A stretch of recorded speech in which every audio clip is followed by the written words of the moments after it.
I noticed. I didn't get the whole way through the unit. They are a pretty cool looking unit though, to be fair. They are cool and unique, but they're designed like absolute shite. Yeah, they're a fast to put together as well.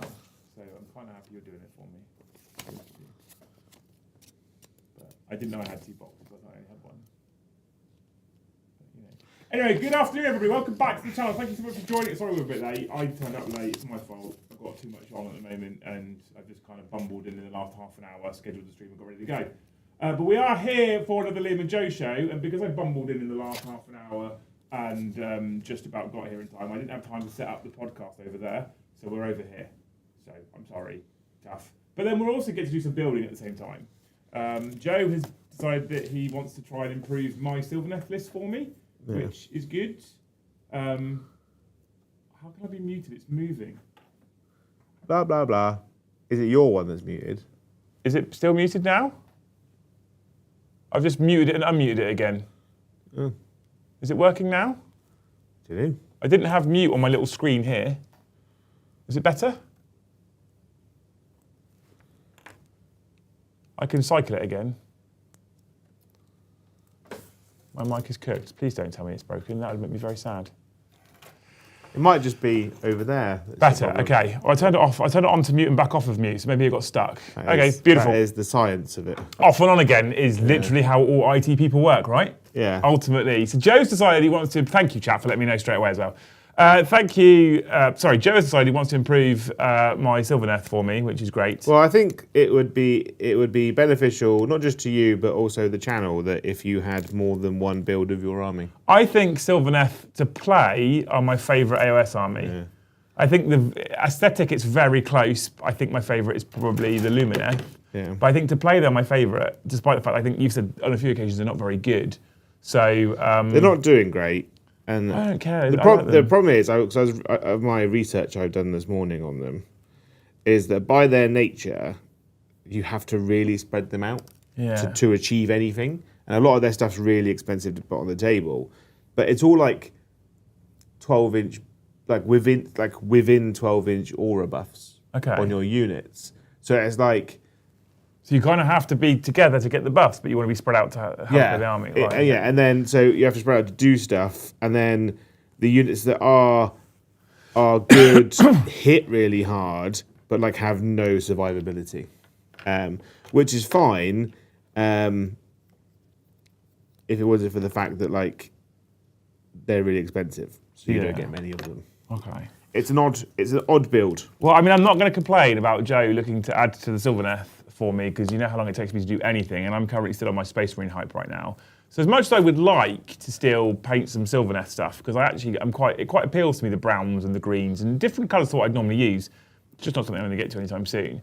But actually last night went really, really well, I think. So big shout out to everyone who turned up last night for the first Mortal Realms Monday, the first AOS stream in the new sort of slot. I was talking to Luce about it this morning. She really enjoyed it. I thought it was great. I could quite happily do AOS every single Monday. I'm not saying we're going to do that now, don't panic. But I really enjoyed playing that game yesterday. So, and Joe's been championing AOS for a while. I think our biggest problem before was that it replaced a 40k game stream. So by putting it on Monday nights, it doesn't replace a 40k game stream, and I think that's important. Yeah. So thank you to everyone who showed up. Thank you for all those gifted yesterday. You people are amazing. You're insane humans. I appreciate you all. Anyway, talking about AOS and 40k for that matter, Games Workshop over the course of the last few days did announce their new Christmas boxes. Yeah. Now, I'm going to go through each one and talk to Joe about it as he builds models, and I sit here with plastic in front of me and probably don't build anything. And we're going to go through them and see whether we think they're great, whether they're great Christmas boxes or whether they're a festive flop. For the most part, Christmas boxes have been prevalent for, I think, the last as many years as I can remember. They've done them for ages now, haven't they? Yeah, they've not done a Christmas box for a long time, I think. Yeah, I can't remember when they started to pop up. Yeah. But they've done them for at least since 8th edition, maybe longer. And value is something that I'm going to be looking at. What's that just said to me over there? I can't read it from here. I can't read it. We're not going to panic for now. Right. Oh, it's doing it again. But we're still not going to panic. We're just going to pretend that it's not doing anything, Joe. All right, we're going to ignore it. We can ignore it and everything will be fine. So I've got the website open in front of me, Joe. I'll start with the 40k boxes, right? I'm just literally go down the boxes. We'll talk about the value. So we'll start off with Emperor's Children, which is what they're calling the Blissbound Warband, right? Inside the Blissbound Warband, you get a reasonable amount of stuff. So you get Fulgrim, the Demon Primarch, as part of the box. Now, he's already a £100 model on his own. You then get 6 Flawless Blades, 6 Noise Marines. That's the box. Yeah. So they're what, £40 a box, I think? Ish.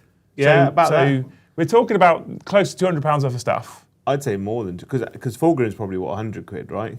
Well, I don't know, because the prices have changed very recently, haven't they? Yeah. Let's have a look, shall we? We're not going to price up every box. This is quite an easy one to do, because there's only 3 boxes in the, or 3 units in the range, to be fair. Yeah. So Armies of Chaos, Emperor's Children, Fulgrim is £105.50. 6 Flawless Blades are 2 lots of 38, so 68, £76. Yeah.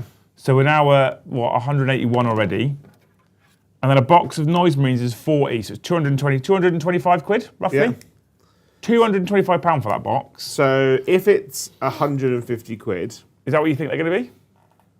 That's what I reckon it would be. If it's 150 quid, I think it's not bad. Okay. I think it's actually quite good if it's 150 quid, because that's what, like a 70 quid saving, isn't it, really? I think anything more than that is not worth it.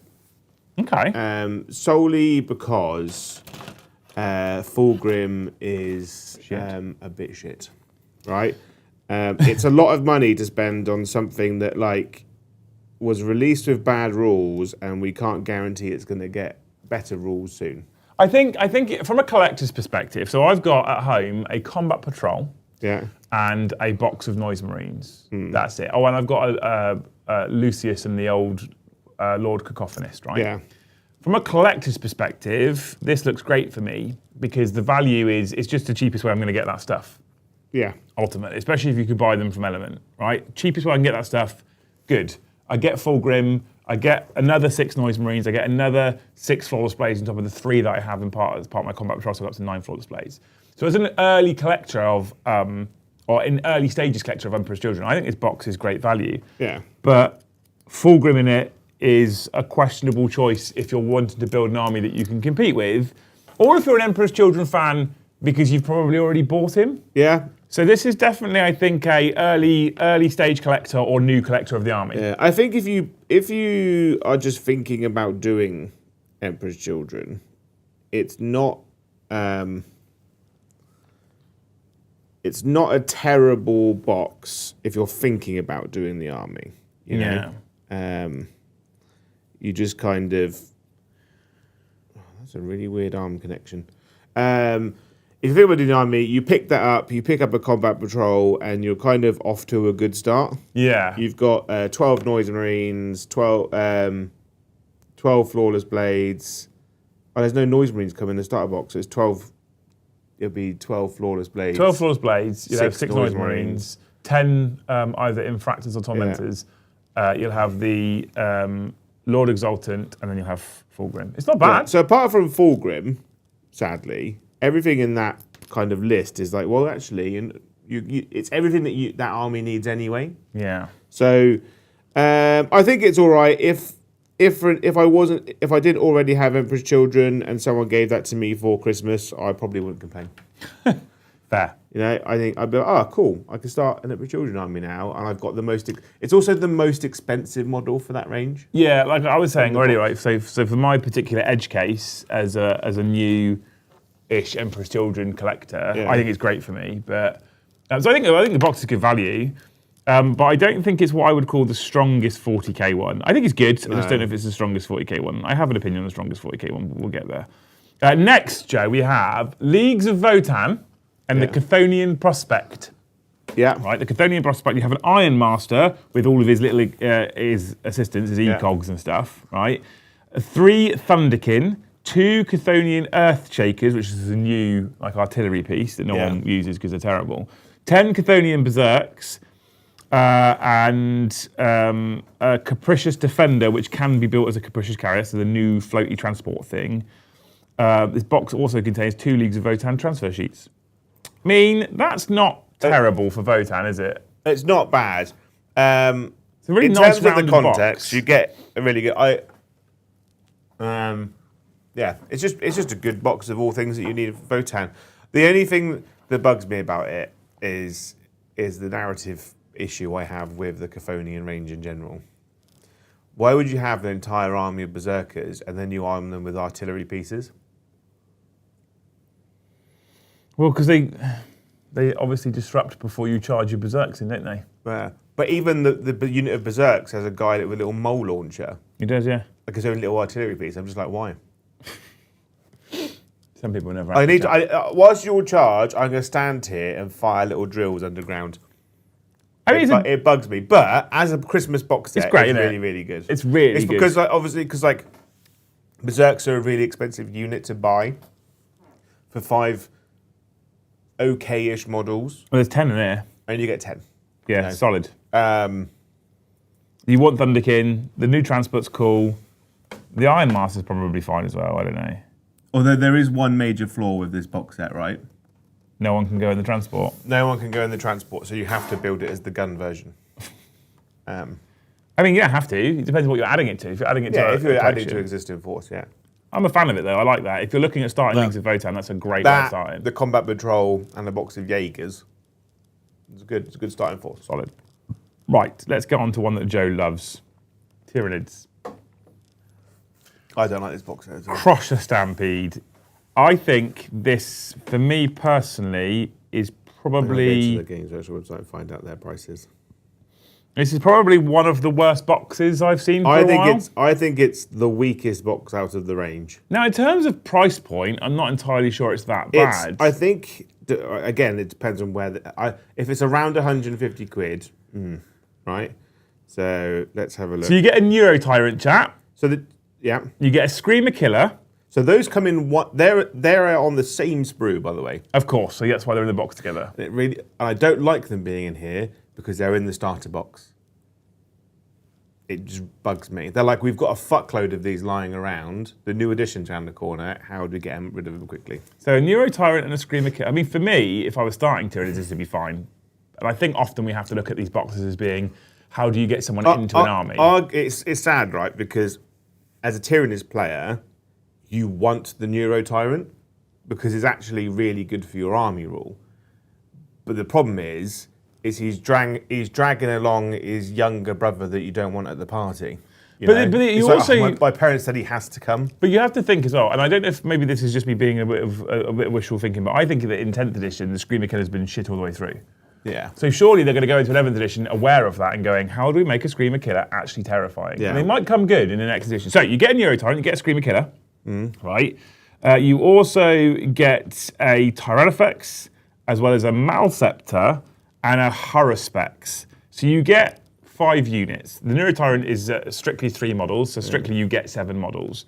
But they're all big. They're mostly all big box. I'm trying to find the.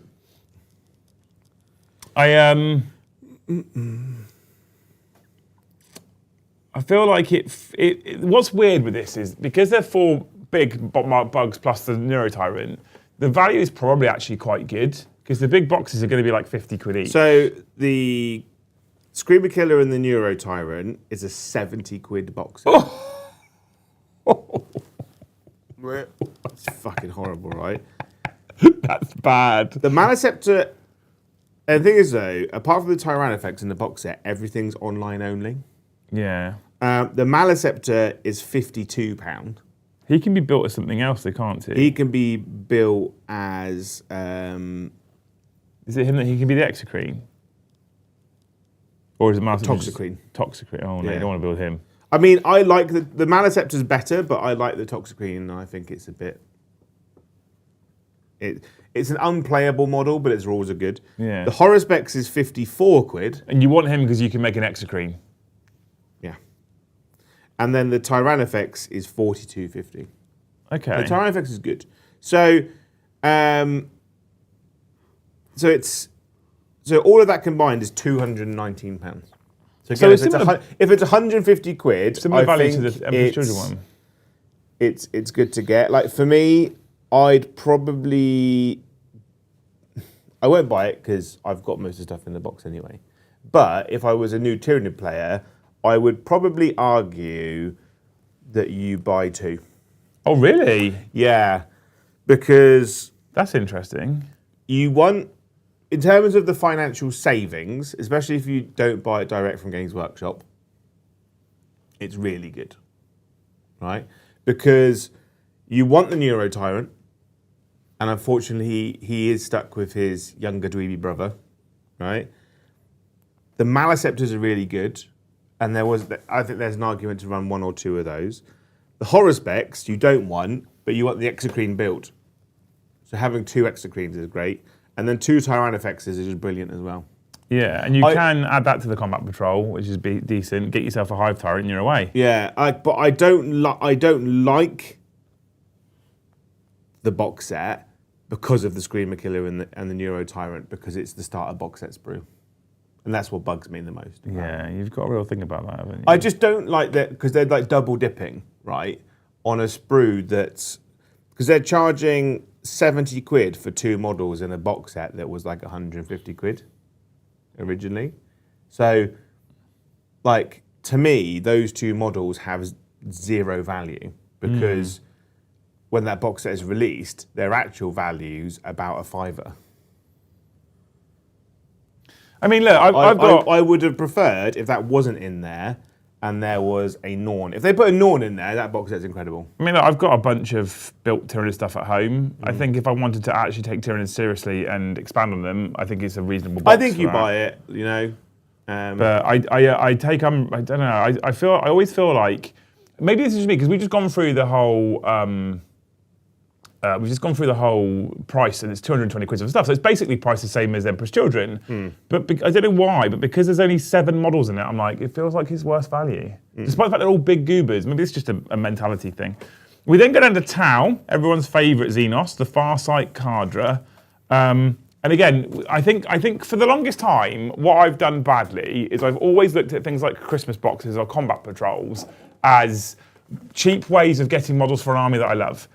And so I've always had a problem with a named character being in a box. And the reason why I've had a problem with it is because it makes it less repeatable, right? Yeah. Because you can't really run 3 well, you definitely can't legally run 3 Farsights in an army. I guess you could kit bash one into another Cold Star commander if you really wanted to. I think so. So I've always historically taken umbrage with named characters in the box. I'm starting to approach them very differently though. I think that for a new collector looking at these boxes, that's how you should approach them. And this one, for a new collector to T'au, there's not a bad unit in this box. So if you were a new collector, you get Farsight, you get 3 Crisis Suits, you get 1 Riptide Battlesuit, and you get 1 Broadside Battlesuit, and you get the accompanying drones as well. Like, that's actually very good if you're starting T'au. Well, I talk to Paddy about this all the time. T'au is not an army that I have any interest in playing, but it is an army I want to build and paint, because I really like the models. I think they're really cool.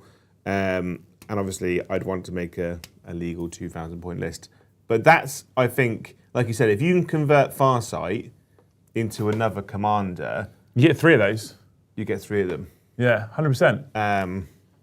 3 Broadsides, 9 Crisis Suits, 3 Riptides, 2 Commanders and Farsight. You get 3 of them. 100% you do. Yeah, I think it's really good. I'm a big fan. I think it's a great box, honestly.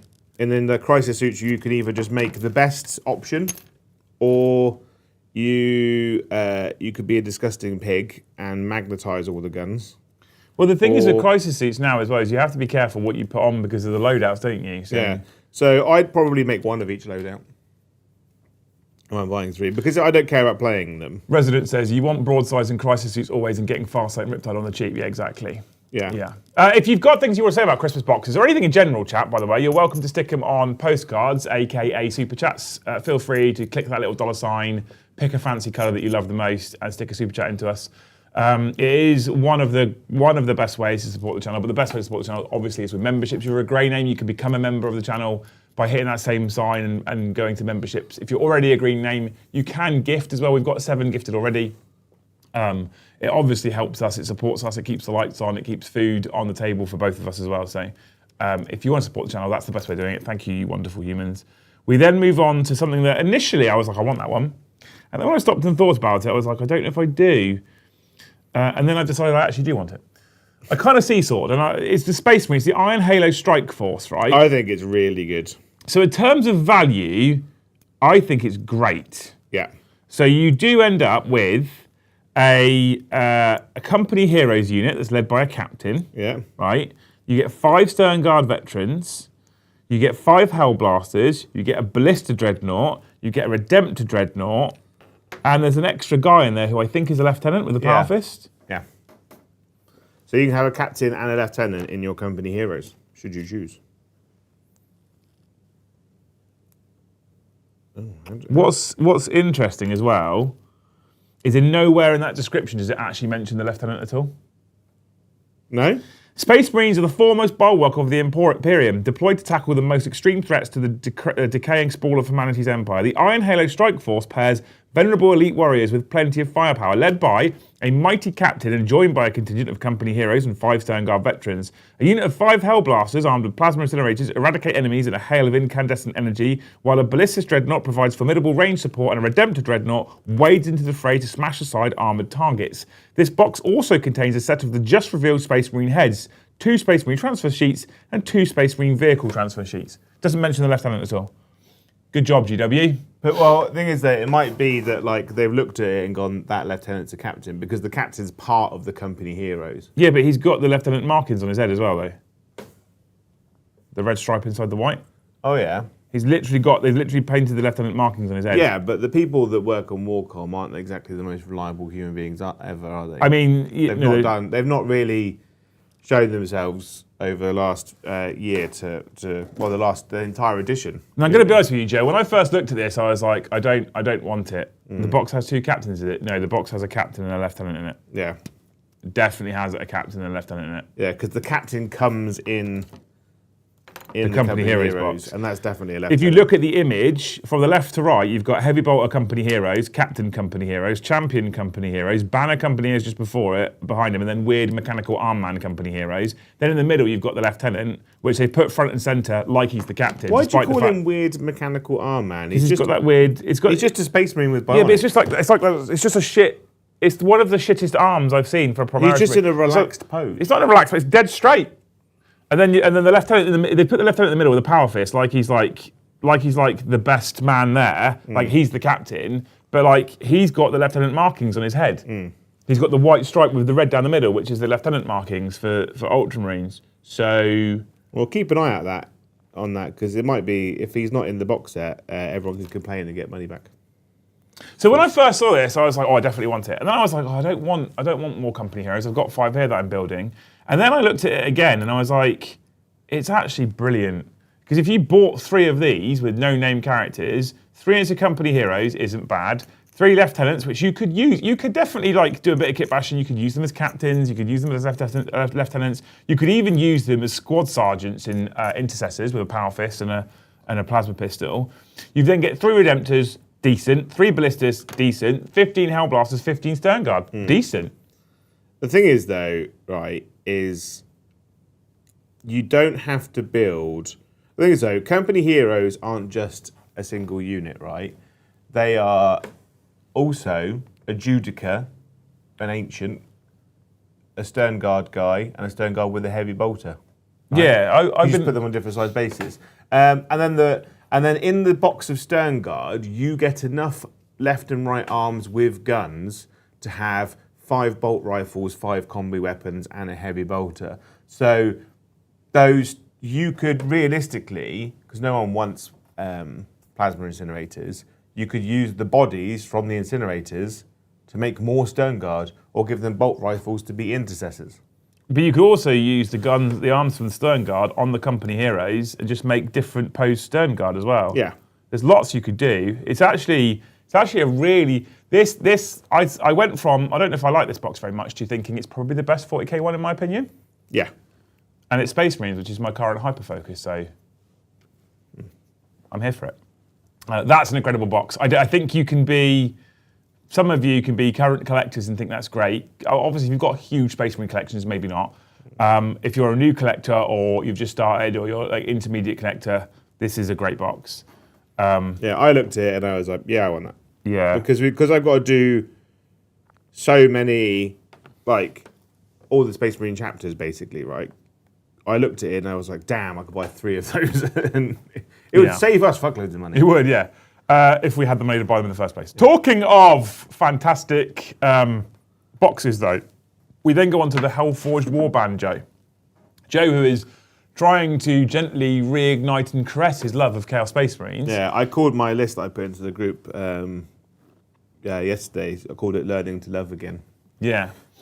So we have the Hellforged Warband. This is interesting, actually, I think. A Lord Discordant leads the Hellforged Warband from atop a powerful Hellstalker commanding an Arachnoid Venom Crawler, 2 Obliterators, 5 Havocs, 10 Legionnaires, and a Chaos Rhino. That's a really solid core for Chaos Space Marines. I think it's an incredible box. There's, like you said, there's an argument for buying 3. Because I was like, I looked at it, I was like, I want to buy that for my Iron Warriors. Yeah. You know? And you could buy, I think 3 is probably going over the top, but definitely buy 1. Almost definitely buy 2 if you could afford it. I think 2 units of Obliterators is great. The Stalker Man is incredible. Havocs are actually quite good. And if you want to go down like a narrative Iron Warriors route, you know, to getting a bunch of guys with las cannons and heavy bolters, really good. And you can run the Legionnaires as Legionnaires, or if you can get the upgradey bits, you could turn them into Chosen, because Chosen are the same size bodies. It's solid, isn't it? Yeah. Plus, you know, like the Chaos Rhino is a bit pap, but you do want one. You do want them in your Chaos Space Marines. Yeah. Because for an army that has no transports, you've got to take what you can get, basically. Yeah, it's a solid box. It's a really good box. And talking of really good boxes, what's probably my favourite one, but not, I think, the best? There's a difference between favourite and best for reference. I think the Space Marine box is probably the best. I think Chaos is very close. This box is my favourite, but I won't say it's the best, only because in points-wise, it's got to be about a third of what's in the other 2 we've just spoken about. And that's the Krieg Siege Platoon, Joe. So good. I want 20 of these. I saw it before Liam, and then I put it into the group chat, and I was like, I want 3. Yeah. I want 3. I want 20 of them. I want...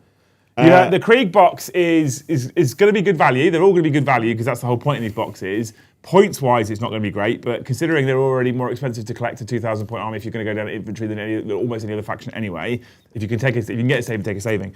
A Lord Commissar and a Krieg command squad take charge of 20 Death Corps of Krieg troopers, a squad of combat engineers, while 2 artillery teams pummel the enemy with powerful ordnance. And that's it. So 20 Kriegers, 5 combat engineers, or grenadiers, I should say, 2 heavy weapons teams, which is 1 team in Krieg, and a command squad, including one of my favourite 40k models of all time. The Commissar. The Krieg Commissar. Yeah, I think I looked at it and I was like, I want to reevaluate my New Year, New Army option, you know, when I saw You can't come away from Pickle Pigs now, surely. No, I'm going to do the pigs, but I was like, I kind of want to do a second one. I want to do 2, because the pig army is only like 30 models. You can do 2 at the speed that I probably can do 1 anyway, Joe. Yeah. So I was like, I'm going to smash 1 out, then do... Because I looked at it and I was like, you either go 2 of those, or 1 of them and 2 combat patrols. Honestly, as well, Krieg is 100% army that I would happily play. Yeah. So if we built a Krieg army, you'd be able to play it, and I would as well. I have a lot more love for Krieg than I'd ever have for like the Valhalla. Let me check the Games Workshop website. What for? Krieg. Nice coffee, by the way. Thank you. Combat patrol. I needed that. I've had no lunch. Because what? Literally the top one. So in the Krieg combat patrol, you get the command squad. You get 10 infantry. Another 3-man heavy weapon squad. You don't get any heavy weapon squads in this one, don't you? Just the artillery team. And then you get a unit of Death Riders. So do you know what I'm going to say? You want 2 combat patrols on 1 Christmas box. Yeah, that's how you want to do it. But if you don't mind having 4 command squads, you go 2 and 2. I do fucking love Krieg. Because if you go 2 and 2, you get more engineers. Yes. But arguably, you could buy one Christmas box, 2 combat patrols, and then just buy engineers. Because engineers are really good. Like 2 more boxes of engineers, and I think you're flying then. And that is the core of an incredible Deathcore army. I love Deathcore of Krieg. I was sat there looking at it, and I was like, how do I get this? Because I was like, because obviously the combat patrol for Deathcore is literally on pre-order now, so it's going to be around for a while. But I was like, that Christmas box set is like it might be like a gift to me. Okay. Because obviously I've got my Valhallans, which is great, but I also, I'm like, I do wish I could do a full thematic Krieg army with engineer teams, flamer squads, because I've got all the stuff at home to build the trench terrain, and I want a trench army to go in it. Yeah, it's a good combat patrol. I'd probably give them all snow bases so I could kind of like muddy snow, really watery, like not lots of snow everywhere, but a full Krieg army does appeal to me. Yeah, I'm here for it. I love it. Okay, cool. Well, that's your 40k ones. The Krieg, I love the Krieg box, chat, but it's not points per pound. It's not the best, but that's going to be the case with us with time no matter what, right? But we didn't finish there. We didn't finish on just those 40k ones. We now go into the Age of Sigmar ones, and this one I was not marked safe from at all. I actually think these are all really good, for the most part.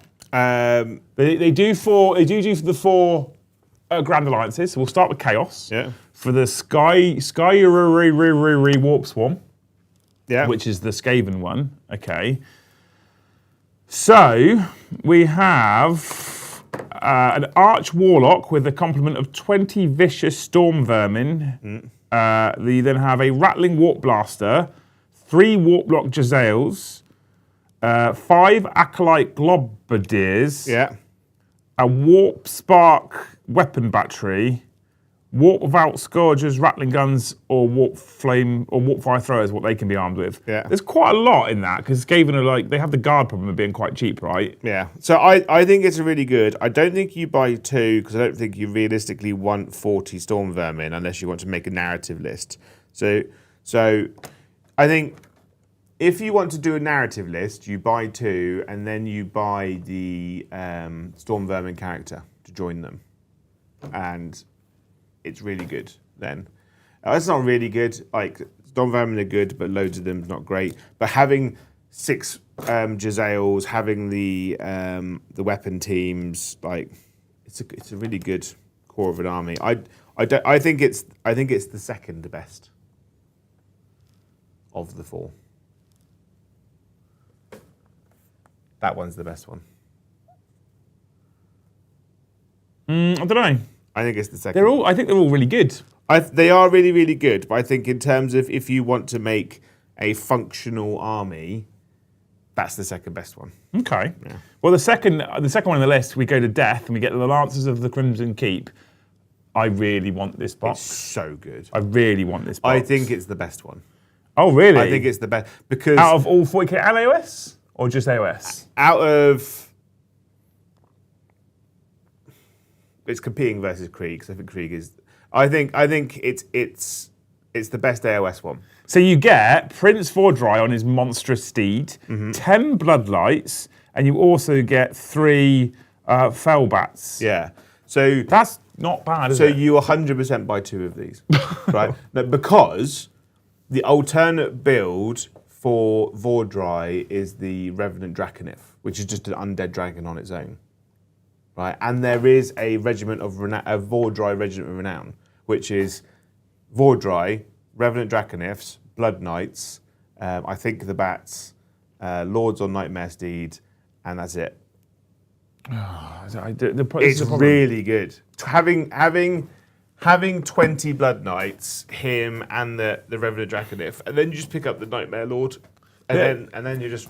I'm going to be honest with you, chat. These Christmas boxes, after I looked at them for a while, I was like, I'm in danger. Thankfully, we're only at 7 members, Joe, so we won't be able to buy any of them anyway. Oh, that's fair.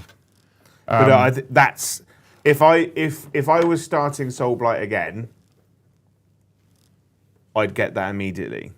But the thing is, I've already got everything in there. The only reason I get it is to get the Draconif, but then it's cheaper just to buy the Draconif on its own. And their Spearhead isn't bad either, to be fair. So they've got 2 Spearheads. There's the Boner one, which is all skeletons, and then there's the generic one, which I think is the old one, which is better. Is that not gone now, though? No, it's still available. They still sell both. It's not on the GW website. It should be. Maybe they've removed it now. They've sold them all. Maybe. Yeah, it's not on the GW website. No, you could probably pick it up. Like Elements probably got them. Yeah. Okay. Well, there you go. And if you get that one, it gives you 20 skeletons, 3 more bats, which aren't terrible, another 5 Blood Knights, and a Lord on foot. So that gives you, if you buy one of each, like having 15 Blood Knights is quite good. As we saw on. As we saw. Yesterday. Yeah. We then have the one that I think you said you wanted immediately, the Dankhold Rampage. I really want it because I started an army. I bought a bunch of stuff secondhand and I sold it because I was never going to get around to it. But it was because I couldn't afford to get him. The Dankhold Throg Boss? No. The big boy in the middle. Yeah, the Dankhold Throg Boss. No, that's the one at the back. That's him. Oh. You want Trug. Oh, Trug the Troggoth King. Yeah. Trug the Troggoth King is massive. 6 Rock Gut Troggoths, Alombrog Sign, hurling rocks with their long muscle, and 3 Fellwater Troggoths complete the pack, vomiting vile streams of filth over their enemies. You don't really want the Fellwater Trogs, because they're really old kits and they're not great, but they are cool models. So that's not terrible to have them in your army. But I think it's really good. You don't buy 2 because there's no alternate build to Trug. Is there not? No. Which is the same problem that the Fulgrim box set has. Yeah. But I looked at it and I was like, damn, I want Trug. And he's really cool. Because I've got all of the Gits at home, all of the Wheeler Stealers and stuff. Yeah. We've got the Git box. I want to get the Git Combat Patrol. So if I get a Combat Patrol and then that, it's a really nice bit of an all-rounder list then. Okay. And then finally, the last Christmas box is, I got excited because it's Sylvaneth. And then I was very unexcited very quickly. Value-wise, I think this is great. You do get Dreicher Hammerdreth, I think is how you say her name. Quality model, I have it, it's beautiful, I love it, it's really, really nice. She's joined by a Spirit Dirthy, which is also able to be built as a Tree Lord or a Tree Lord Ancient, so you've got options there, which is fantastic. And obviously Dirthy himself is no longer unique, which is great. They're joined by 15 Spite Revenants, which I think can also be built as Tree Revenants, and 20 Dryads. So in terms of the core of an army, it's not bad. I would hate building 20 old Dryads. So it's a good starter force, because you can double it up with the combat, the Spearhead. So both together, great. If you want to start Sylvaneth, it's a great start. But you know what it's even better for? What? It's really good for Old World as well. It's a really good Old World and AOS box set. Yeah, I think it doesn't appeal to me because Dryads is literally the reason why it doesn't appeal to me. Tree Revenant's a great unit.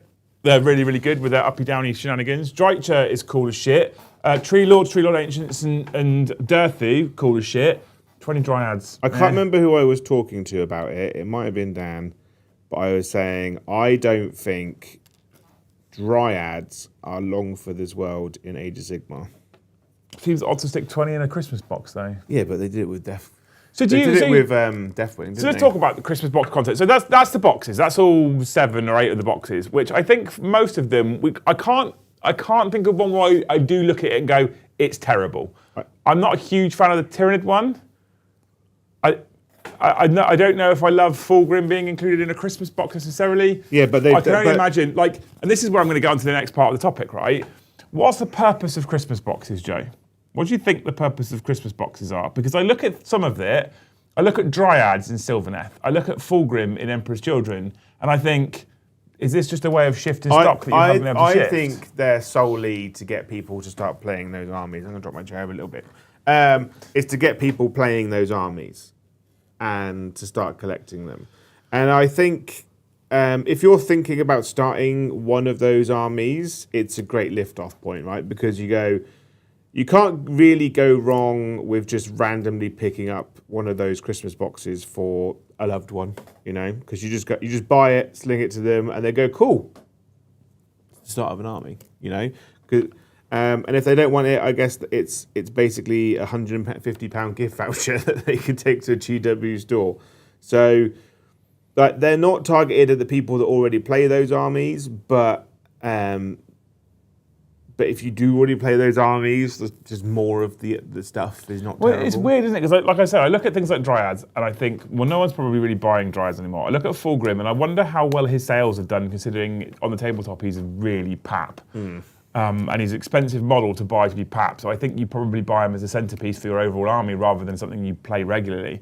Then I look at things like the Space Marine one and I think, that's really fucking good.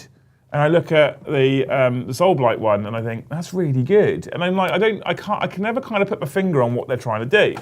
So we're either saying that they perhaps are trying to shift old kits, or they're definitely just trying to get you into an army, or it's just wild levels of, not incompetence, but like it's just not all things seem to be created equally in Games Workshop's world. Yeah. Which makes it's really bizarre. I think a lot of it's obviously. I think a lot of it's also kits that probably aren't selling. There's a lot of direct order only stuff in there, so it's just a way of maybe shifting that stock that's just sat lying around.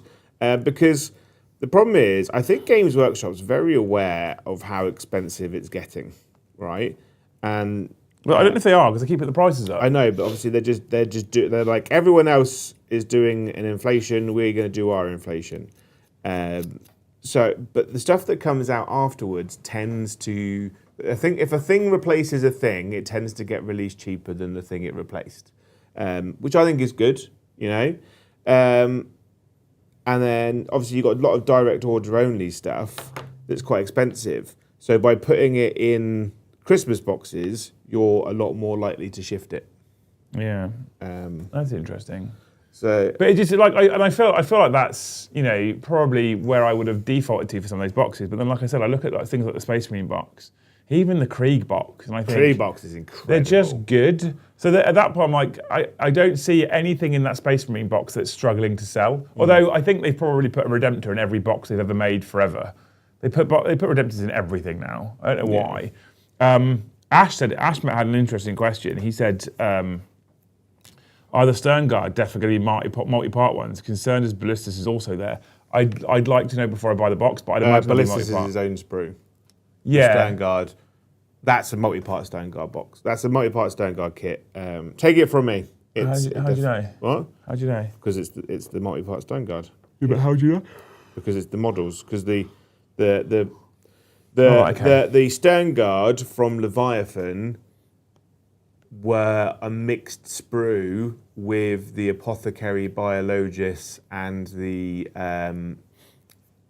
lieutenant with combi weapon. So logically, the Ballistus is also multi-part, right? No, the Ballistus. Not Ballistus, sorry, the Redemptor. The Redemptor's multi-part, yeah, because they got rid of the push fit Redemptor many moons ago. Yeah, okay. The banner is only the multi-part one. There you go. Perfect. Amazing. I think for the most part they're great. They're great boxes with good value. I think they're really good value. The thing is though, the value comes from where they price it, right? You're going to save money, but are you saving? Because most of them I think are going to be around £220 worth of GW content, right? If you buy it full price. So if they price it at 150, those box sets are really good, right? If they price it at 120, they're insane. That's mad. That won't be that cheap. If they price them at like 170, it's like I'll just buy the things individually that I actually want from the boxes. That's fair. So I think if they go 150, I think it's definitely worth buying, because you can kind of be like, well, I don't care about the Chaos Rhino, but it's in there. It's basically free. Or the Tyranid one, you go, I don't really want the Screamer Killer, but I wouldn't mind getting a few of the extra big bugs. The Krieg, I want all of it. Or like the Trug box, the Troll one, you're like, I don't really want the River Trolls, but I am saving a lot on the other stuff.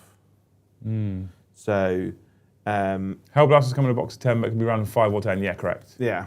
Oh, hey, Darius. Hey, stranger. So I think... How's it going, dude? I think if they put them 150 quid, I think they're market aware. If they're £170, they're bonkers. Yeah. Yeah. It'd be interesting. Someone in there said someone between 150 and 165. If it's 160 GW, you go, okay, Element's probably what? 30 quid off. 130. Yeah. Ish. Well, they which can. Still's not terrible. No, that's still good. If it's 150 quid, you're going, cool, third-party stockists are banging them at 120, and that's a steal. Possibly. Um, that becomes mad good, to be fair, at that point. But and it'll be hard to get hold of them.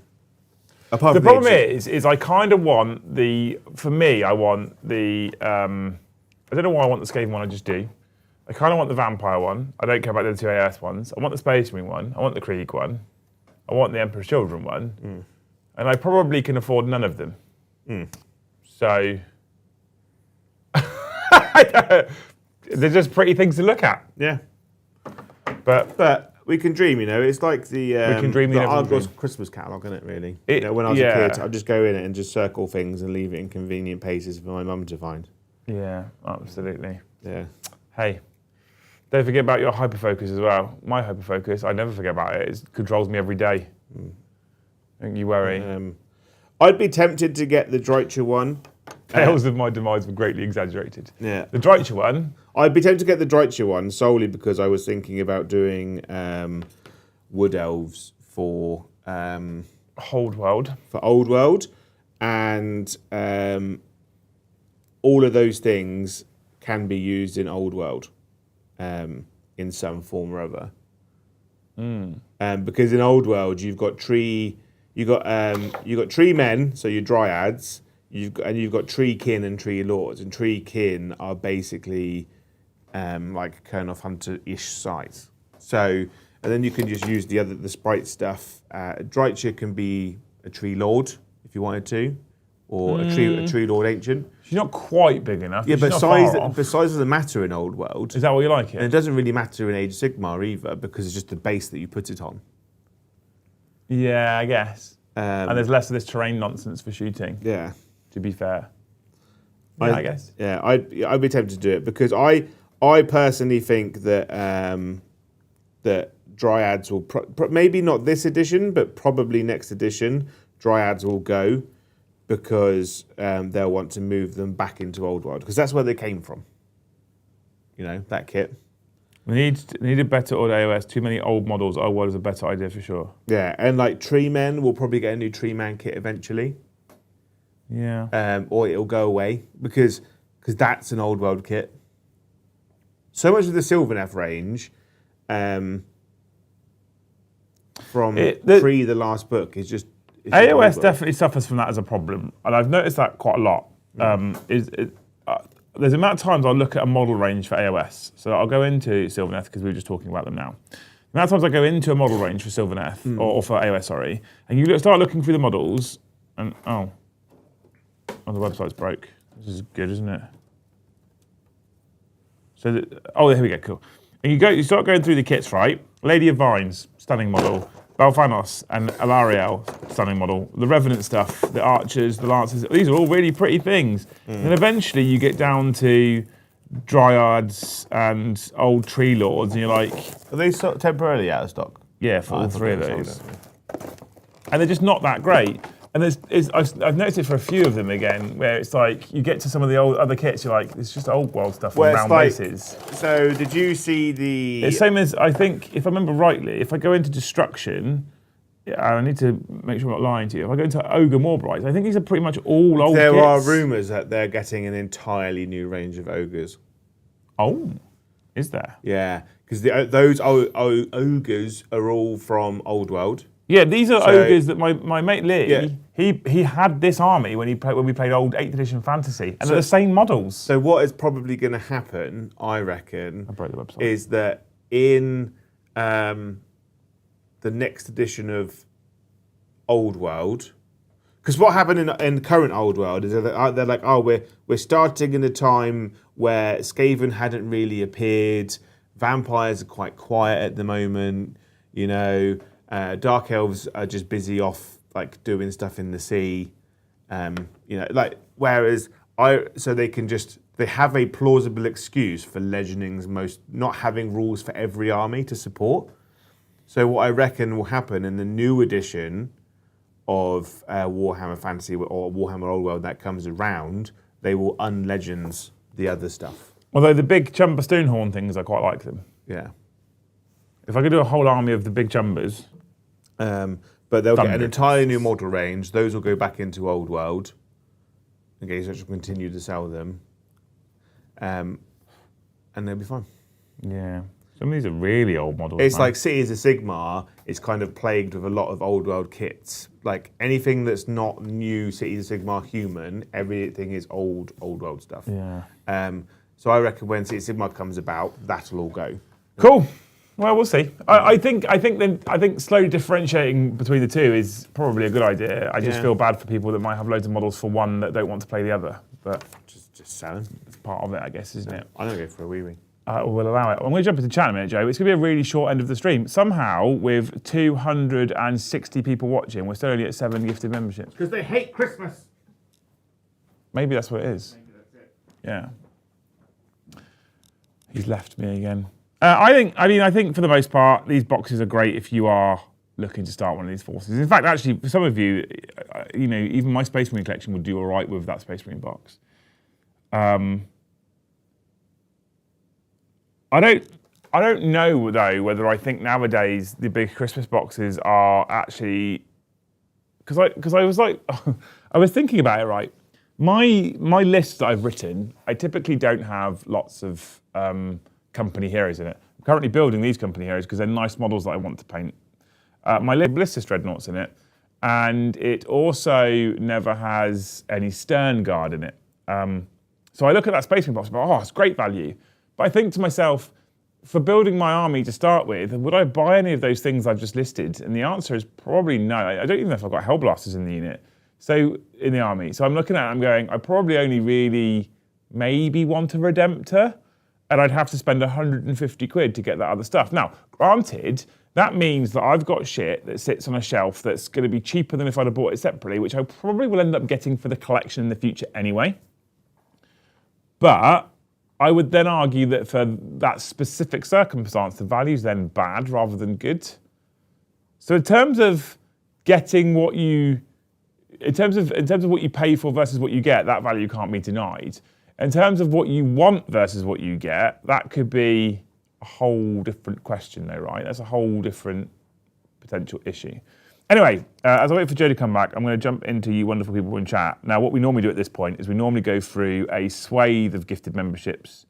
We normally go through a swathe of super chats, and we say thank you to all of you people, and we talk about them all. I've got 6 things in front of me. If you've got a question, if you've got a point, if you've got anything you want to say, stick it on a super chat for us, and we get to every single one. We read every single one out. If you are feeling generous, gift a membership. If you're feeling really generous, gift 5 memberships. Get some of those grey names. Access to Discord. We have, like I said, 279 people now watching live. So you can get gifted, and if every single one of you 280 people gifts a single membership, we'll probably hit our target. Are you belittling people? No, I was just saying that the boxes are good value but bad value. I'll explain to you for science. You need your microphone back on as well, though. They're good value because the physical content you get... Oh, why is there sound on this? I don't know. The physical content that you get, right, versus what you would pay for if you bought them separately, value good, undeniable. Without doubt. However, the value of what you get versus what you perhaps want is conceivably quite different. So I was talking about Space Marines, right? Do I want a Redemptor Dreadnought? Yeah. Do I want a Ballistus now? No. Do I want Stern Guard for my army now? No. Hellblasters? No. Yeah, but that's you personally. Yeah, exactly. This is my point there. Yeah. Company Heroes? No. Not right now. I've got Company Heroes. So I would be very tempted to buy that box because it's a cool Space Marine box of good value, of stuff that I can have on my shelf that I'll probably add to my collection as the collection grows in the future. Yeah. But for this particular moment in time, trying to get to 2,000, 3,000, 4,000 points, I probably don't want any of those units personally. I want the new Victrix Guard when they come out. I want Assault Intercessors like speed. Anyway, so I look at it and I go, well, the value's really good. And I think, well, actually, I wouldn't buy Stern Guard and I wouldn't buy Hellblasters and I wouldn't buy Company Heroes and I probably wouldn't buy a Ballistus. At which point, I'm potentially paying 150 quid for a Redemptor. Yeah. And so you have to, I think before buying these boxes, something that Warhammer collectors are really bad at, you have to really think about whether you do want the stuff in it, I think. I think that's what most people are like now in just today's society with the cost of living and the way things are. Yeah, I'm feeling it, mate. People are learning to be frugal. Well, I think looking at some of these boxes in previous years, looking at some of these boxes, I would have instantly bought one or two of them, and this year I'm doing exactly that. Are you still muted, Joe?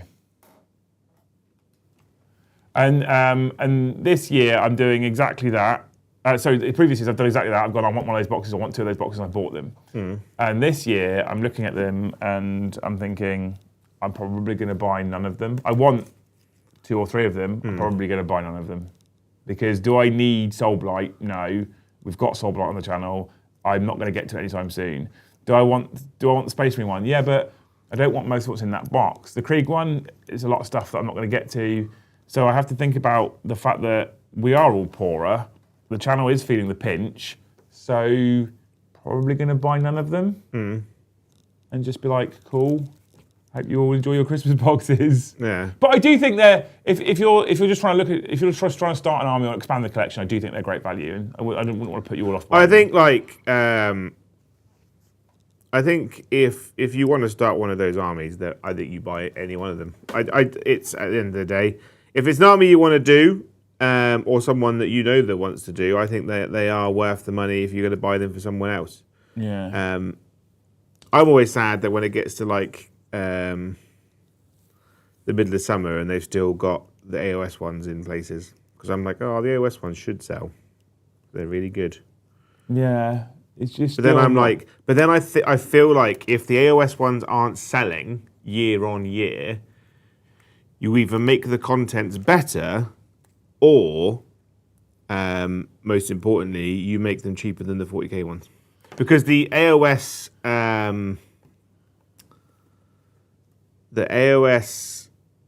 combat patrols are cheaper than the 40k ones. Are they? Yeah. Yeah, they're about a tenner cheaper across the board, I think. Maybe even more. So I think you make the Christmas AOS ones cheaper to make them more... attractive. Okay. To do. Well, we have had very minimal interaction in chat, Joe. We've got some. Yeah. We've got a little bit. People are clearly saving their money for Christmas. Yeah. Please don't. Thank you, Limey Panda. Thank you, Dan, for 5 gifted memberships. Thank you, Limey Panda. I hope that you get bought a Costco hot dog and pizza for dinner. Apparently they're quite good. I'm going to Costco on Saturday. Are you? I might treat myself. The one down here? Yeah. Okay. This is the nearest one to me. Is it? Yeah. We're going to pick up all of our Halloween sweets. That's cool. I'm into it. Stuff because we're home this Friday for Halloween because Halloween's on a Friday. So I'm like, I'm going to watch a film and give sweets to children. Yeah. Give sweets to children? Give sweets to children. Because it's Halloween, isn't it? Because they come and knock on your door. Oh, no, they didn't fucking knock on my door. Yeah. Yeah. They're like, no, fun doesn't live here. Fun definitely lives in that house. My children will have sweets and a good time. I'm not giving it to people begging at my door, though. Yeah. Fuck off. Thank you, Evan, Stefan, and Whitey55, all for the 1 gifted membership. Did you do trick-or-treating when you were a kid? Nope. No? Never. Why not? Because it's fucking begging and it's horrible. And Yeah, but did your parents instill that concept on you? Maybe. Or did you just decide that you... I hate trick or treating. I hate the whole concept. Give me sweets or I'll do something to you. You can fuck off and I'll batter you. Yeah, but it's part of, like, the planetary heritage, isn't it? No, it's an Americanism that we've adopted. It's not a part of our heritage at all. So, no. Well, actually, it came from the Dutch. Thank you so much, Nick, for the $2. Genuinely stunned they did no flavour of Eldar. I guess with all the new Eldar stuff that came out over the course of the last few years, a Craftwell box would have been nice. I'm not surprised they didn't do the Drukhari one because the Drukhari box is coming out. There's a big one right now that's available. Yeah. They've also just done the Harlequins Combat Patrol, so I wouldn't have seen them doing a Flavour of Harlequins one. Well, you say that. They've just done the Krieg Combat Patrol and there's a Krieg Christmas one. Yeah, that's fair, actually. I'll give you that one. I just think it's a lottery, mate. I think they just randomly pick them. I don't think there's always a Space Marine one. That's a given, you know? This one's really good as well. The Fulgrim one exists because they've done one for the 4 others. There was a Mortarion one, a Magnus one, and a Angron one. So Fulgrim completes the set. The fact I didn't know that. I didn't know that there was one. So the fact that they've done a Emperor Children one and a Chaos one does surprise me. But the Chaos one is really good. Yeah. But I think maybe they're doing this stuff because like a lot of that push fit stuff, it's the last chance to get hold of it before they replace it. So they're putting it out. So maybe we will get a multi-part ballistas. Maybe we will get multi-part obliterators in the future, and they're just trying to be like. I definitely wonder if like an Eldar one with decent levels of like aspect warriors and a couple of the characters in it would have done better than, for example, the Votan one. Or I think there's been a lot of Tyranid ones over the years as well. Which, I don't know. I'm not sometime sure. I think they didn't do it. I don't think they did a Tyranid one last year. No, I'm not sure. There have obviously been other Tyranid ones in the past. Yeah. Okay. But yeah, I think I'm disappointed by a lot of the push fit stuff they put in there though. That's my biggest gripe, basically. Fair enough. Baldrick, thank you for the 1 gifted. We are now currently 1 away from 20. Only 81 away from the target, Jay. Yeah. They can do it. I believe in them. Limey Panda, thank you for the 5 gifted, $5. My only complaint about the Space Marine box is I wish the Redemptor was a Brutalis. I've got plenty of Redemptors, but no Brutalis. I think that the fact that the Redemptor has been in so many boxes over the years, I would have also liked to see it be a Brutalis. I think someone at Warhammer World, at head office, has got a massive boner for Redemptor Dreadnoughts. And they're just like, this has to be in everything. We have to keep pushing it. And maybe it's just one of those like fake it till you make it, right? They got rid of the old box Dreadnought and they were like, if we keep forcing Redemptors on people will just learn to love them and run them all the time. But the irony is, the biggest problem about the Redemptor Dreadnought is that it's too many points still, I think. It's good, but it's too many points. I kind of want a Redemptor Dreadnought though. They are cool. Well, I've just given 2 to Paddy. I like Redemptors. I also quite like Brutalis, to be fair, but I'm not so sold on the Ballistas necessarily, although I think... It's good. Paddy loves a Ballistas. I think the Ballistas is good. But although his current thing is, no, you don't want a Gladiator Lancer, you want the Gladiator Valiant instead. Well, it's... I know. It's Paddy is much worse. Stop smoking crack. Right? Oh, I get +1 to hit with my really shit las cannons. Ooh, yeah, I know, yeah. It's but he also factors in the +1 to win with Oath, that's why. Yeah, but I'd rather just have the much stronger, massive dildo cannon the one that looks cool. Lancer. The one that looks good. That looks cool. Yeah. And has built-in rerolls. With +1 to wound. Yeah. And it has +1 to hit because it's heavy. So... is better. Yeah. I was looking at the Reaper the other day because cool. I think we're heading into a bit of a horde meta. Well, that won LVO, didn't it? Guard horde. Yeah. So I think, and like Tom saying that like people are running like lots of big bricks of berserkers and then horde guards just won. I think we're gonna. I think people are going to start looking at this and be like, ooh, I'm going to run fuckloads of everything all the time. So I'm like, well, how do I deal with lots of infantry? And I think we'll start seeing the Gladiator Reaper popping up. And the Lehman Russ Punisher. Flamestorm aggressors. Yeah. Yeah. I mean, they die very quickly, but yeah. Yeah.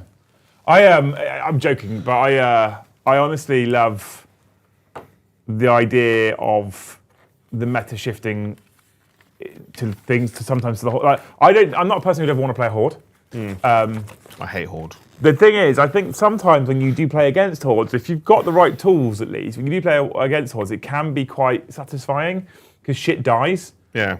Rather than nothing dies and I've got a 2+ rerollable field, no pain, armor save invulnerable. Oh, fuck off. So it'd be interesting to see if it does shift that way. And I like the concept that people have to figure out what tool it is, because what will happen is Guard have just won LVO. There'll be copycat lists everywhere now. There just will be, because that happens all the time, and that means that people are going to have to potentially solve the problem of hordes. And hordes probably exist because of the problems of things like knights who struggle to deal with hordes because they don't have the damage output. If they lose one or two, they definitely don't have the damage output to kill 150 bodies necessarily. I love that kind of the way that the game kind of evolves that way. Well, it's because I think what's happened is that knights have kind of gone away because they're less good. Because knights have gone away, people can now skew back into MSU armies. And MSU armies can't deal with horde. Yeah, and then if you do start seeing things like Reapers on the table because hordes are prevalent and Reapers become a thing, I'm kind of for it because you get to see different units, and I like that. Yeah. An ever-evolving game and meta is what Games Workshop wants, right? Because it does, in its own way, dictate spending habits of people and what they buy. Yeah. We're on 24 members now, chat. 1 member to get to quarter of the way there. I believe in you. You can do it. Narek, thank you for the €5. He says, as someone who has been edging on Krieg for a while, this box seems like a sure thing, even though it is only 445 points. Worst value, but best models. So the Krieg model range is fucking gorgeous. The heavy weapon squad, the artillery squad, the engineers, the infantry squad, the command squad, the Death Riders, even Lord Marshal Dreer. Oh, he's still a beautiful model. The models are absolutely beautiful for Krieg, but 445 points for what is probably £220 worth of Warhammer isn't a lot. Yeah, but that's the nature of getting into Guard, though, right? That's kind of what you sign up to when you play Guard, is that it's going to just cost you more to do.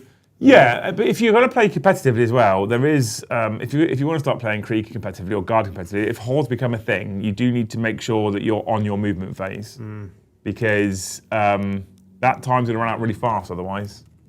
Well, I think, you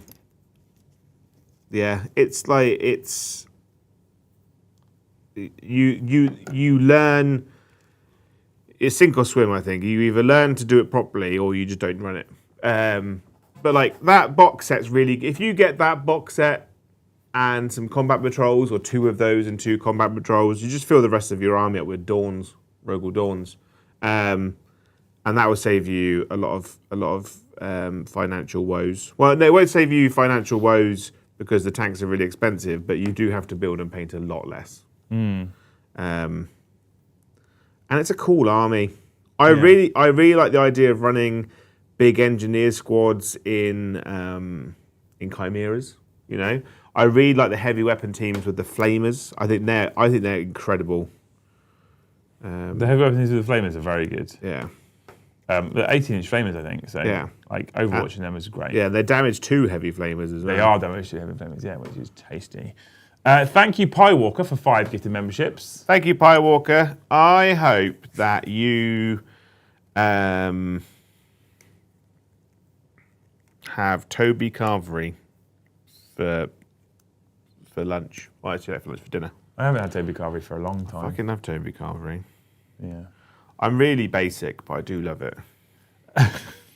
Thank you, Alfonso, for the $2. He says, Real Space Raiders Battle Force is my Christmas box. Yeah. I mean, that's a good boxer set as well. I do really like it as a box set. It's great value. I think its biggest flaw is that it's not filled with all new models. That's fair. I wished all the things in there were new, but yeah, we can't have everything. Yeah. Snezzy, thank you for the $5. Thoughts on no Eldar? If one came, maybe 11th launch, been holding off on collecting, waiting for a box, so don't devalue by having what they're selling. What's the Eldar Combat Patrol now? Let me go have a quick look. Because actually, as you know, that's a lie. It's actually quite good. I'm sort of semi-surprised there is no Christmas box. Maybe they were like, we sold, like Eldar is an army that sells itself, right? And a lot of the stuff in that range is pretty good. The Combat Patrol's okay, apart from it includes old Dire Avengers, which make me vomit in my mouth a little bit. It's not probably one that I would buy. But that's only because I don't like the old Dire Avenger models. If you're okay with the old Dire Avenger models, they're fine. I just kit bash the heads onto Guardians to make them look nicer. Do you get Guardians in the box? No, you get 10 Dire Avengers, you get 5 Warp Spiders, you get 5 Wraith Blades or Guard, and you get 1 Spirit Seer. Which is an odd... It's not... Eldar boxes are always all over the places. The last one was good, with the 6 bikes in it. 6 bikes, 10 Guardians. Yeah, it's okay. Just take the plunge and start collecting Eldar, man, honestly. I would, because I don't think, they're not going to get another box anytime soon. That Combat Patrol is new. They're not going to get another Christmas box until probably like next Christmas, if they get one at all. I'm not massively surprised they don't have one. I wonder if their sales aren't the greatest. I don't know. Their sales are just really good. I imagine if basically, I think if you don't get a Christmas box, it probably indicates that your army has good sales. Yeah, maybe, but Space Marines have got a Christmas box, Jay. The Space Marines get a Christmas box every year. Fair. But they're always like Space Marines are always going to be the exception because they're Games Workshop's most sold faction. Okay. Thank you, Stefan, for $2. Saving pennies for Hobby House opening. Bless you, mate. Thank you so much. And thank you, Baldrick, for the $5. Hobby House, by the way, there is progress. I'm back in here at 9 o'clock tomorrow morning with the electrician who's starting to pull out some of the stuff that we need to strip back to build the shop. And then I'm back in here again at 9 o'clock on Thursday morning with the plumber who's starting to pull some of the pipes and radiators away that we need to remove so we can start to do the strip. Then the week after, I think it is the general handyman comes in and start pulling down the partition walls. Have you hired a skip? He's doing that. That's part of his remit. Okay. Part of his job is the disposal of the material. Okay. I'm paying him for it because I don't want to fuck around with doing that myself. That's fair. So yeah, there's a lot going on right now. I don't know if you can hear it or see it in me, but I'm a bit tired already. There was people that we rent currently. We rent the top floor here, right? We've got the top floor of the building, and the bottom 2 floors were empty, which is why we were like, hey, how about we fill them with this new shop idea? And whilst I was only letting the top floor, the estate agents managed the property, okay? And I had to pay a service charge, which wasn't a small service charge, but I have to pay a quarterly service charge for them to manage the property. Now, what we said was, and the reason why that happened is because you could be conceivably in a situation where the building has 3 different businesses in 3 different floors, and so it makes more sense that one central agency manages the property, right? Cool, makes sense, sounds good. So we were like, when we took the lease on, we were like, well, actually what we'll do as Hobby House is we'll take the lease on for the whole building, we'll then sublet the top floor back to the channel, but it's just neater that way. And what we can also do is we can not pay your ridiculous service charge, because it was high, and instead we'll take on the service responsibilities for the building. Right? Yeah. Makes sense. They're like, yeah, actually, that makes sense. That's cool. So we negotiated it, and it all got sorted out in the lease negotiations, which, as you guys know, have taken a very long time. Anyway, then a week and a half ago, I got given the keys to downstairs finally, and we signed the lease and paid the deposit and all that kind of good stuff. And I got all excited, and we did some shows about it. Banging. Good. Brilliant. Apart from what I thought would happen is I thought that the managing people would be good humans, and I thought they would go, we're going to have a week's handover period or a 2-week handover period. We'll hand all the stuff that you need to manage the building over to you. We'll change the contract names, change the payment details, all that kind of stuff over to you. That's not what they did, Joe. No. What they did is in one afternoon, phoned every single contract that they currently hold and cancelled the lot. Oh, wow. That's helpful. Including the burglar alarm system, the fire alarm system, fucking everything.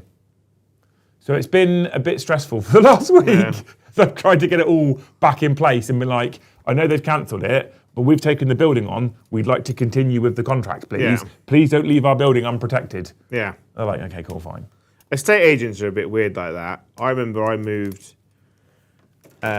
into a flat that my mate previously had, and I remember he had, when he was living there, he had all the walls professionally decorated. He had it nicely carpeted. He had nice laminate flooring down. Really nice flat. He left, moved somewhere else, and then there was like the estate agent like, you can't move in for like 2 weeks, and I was like, fine, whatever. I was like, I don't care. You don't have to clean anything. Like, I'm happy to move in. They're like, no, we've got to do all of our proper stuff. I went in there. 2 weeks later, they'd ripped out all the carpeting, all the laminate flooring, repainted the walls, put shit carpet down. And I was like, why? Changed it back to that horrible, bland, magnolia everything. Because they could charge you for it as well. And I was like, why did you do that? And they were like, oh, because we have to have it standardized so that when you leave it the way that you found it. And I was like, yeah, but I like the way it was. I now have to pull out, if I wanted to do that again, I'd have to pull out everything that you've done. Yeah. Right? Yeah, I was well annoyed with them. Fucking I didn't say that very long. I was just like, but they do it all the time, these kind of businesses. I went and looked at a flat once when I was with Selwood Housing, which is like your, like another version of like council housing. I went and lived in a flat. I looked at a flat which, it needed new doors because the previous owner had kicked all the doors in. And they had a very big dog, but it was all done. And when I moved in, I got there. There were no doors. They just removed the doors entirely, apart from the front door, and they'd pulled all the carpeting up, but not put new carpeting. They were like, "Yeah, you have to put your own carpeting in." And I was like, "No." I was like, "That's awful." So I lived in that flat for a year. And with no carpet? With no carpet. I just went and bought carpet offcuts and then just made like... Because the people that move into those houses aren't exactly packing the cash to just re-carpet an entire flat, right? No, not typically. It's shocking, isn't it? So if I currently look fucked, exhausted and all over the place, there's a reason why. Yeah. I reckon I've got like a month to a month and a half of real hard battling. And then it will start to get a little better, which is why I'm very grateful for all your gifteds. If you want to shower me with members, I love you for it, because that takes the stress off whilst I'm building this place. And I would really love all you people that are watching, I know it might be more difficult for some of you because you'll be abroad in other countries, but I would really love for all of you to come and visit here and love the place and want to hang out in it more. That'd be good. I'm trying to build the kind of hobby space that I would want to visit. Yeah. Because I don't think we really have it in most places. So, you know. Baldrick, thank you for the $5. Afternoon, gents. Is the Skaven Xmas box any good to add to the Spearhead to start an army? Yes. Yes. I think it's a good box set. It's got everything in it that a Skaven player kind of wants. Like, I think you probably don't want 40... You don't want to get it twice, but getting it once for definite, and then afterwards picking up another box of Warp Block Giselles and maybe in like another weapon team or two. And the named character that goes with the Storm Vermin, I think is really good. Yeah. It's a really good kicking off place. I think this year, apart from a few personal niggles I have with the box sets on the push fit stuff, I think that they're all very good this year. Like every single one of them, I'd be like, yeah, if I was starting an army, I'd get that 100%. Yeah, reasonable. Fair enough. Okay, well, there you go. It is a good box. Thank you, the Linux Experiment. Welcome back, dude. Thank you for 5 gifted memberships. Thank you. I hope that your energy bills go down for Christmas. I mean, some of your hopes are a little impossible, Joe, and some of them are just completely impossible. Thank you for 5 gifted, though, dude. You're a hero. We're towards the end, chat. We're still on 24 members as well right now. Do you need Joe to get back in the pickle? No, I don't. Thank you, Mr. Sven Holier, for the $5. Stuffing the new captain on bike into a crappy combat patrol box is very frustrating. I really hate it.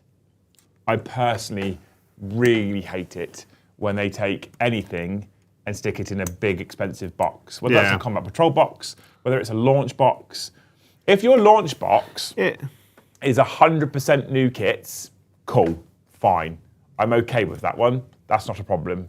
That's okay, because it's all new stuff. Even if it's not necessarily all new stuff that you want, right? It's all new stuff, at least. But like, for example, chat. For example,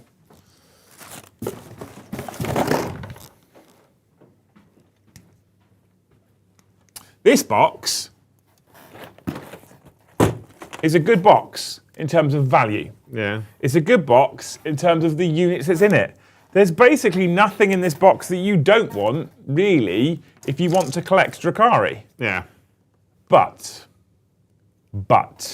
if you've collected Drukhari for a very long time, and you've got maximum incubi, and you don't really need any more scourges, maybe you could do with some extra Hellions, because I don't think many people have maxed those. You've probably got plenty Kabalites and plenty Witches. You definitely don't need any more Venoms. You then have to buy this box full of stuff you don't need for an Archon. And I fucking hate it. I don't mind them selling this box when the Archon's launched. Just sell them separately at the same time. Yeah. Yeah, because you go sell it separately for the people that just want the Archon, and then you sell the box set for the people that want to start the army. The White Scar thing would only make sense if all the new characters were locked into this limited release combat patrol, because the Imperial Fist one had Terminators in it. My biggest surprise is, if I'm honest with you, my biggest surprise is that the Raven Guard guy wasn't also locked into a combat patrol, because I think they looked at the Iron Hands biker, the White Scars biker, and they went, he's going to fucking sell. Yeah. So how do we make maximum dollar? We lock him in a box with things like Outriders that people don't normally buy. I think they did it because they didn't think he would sell.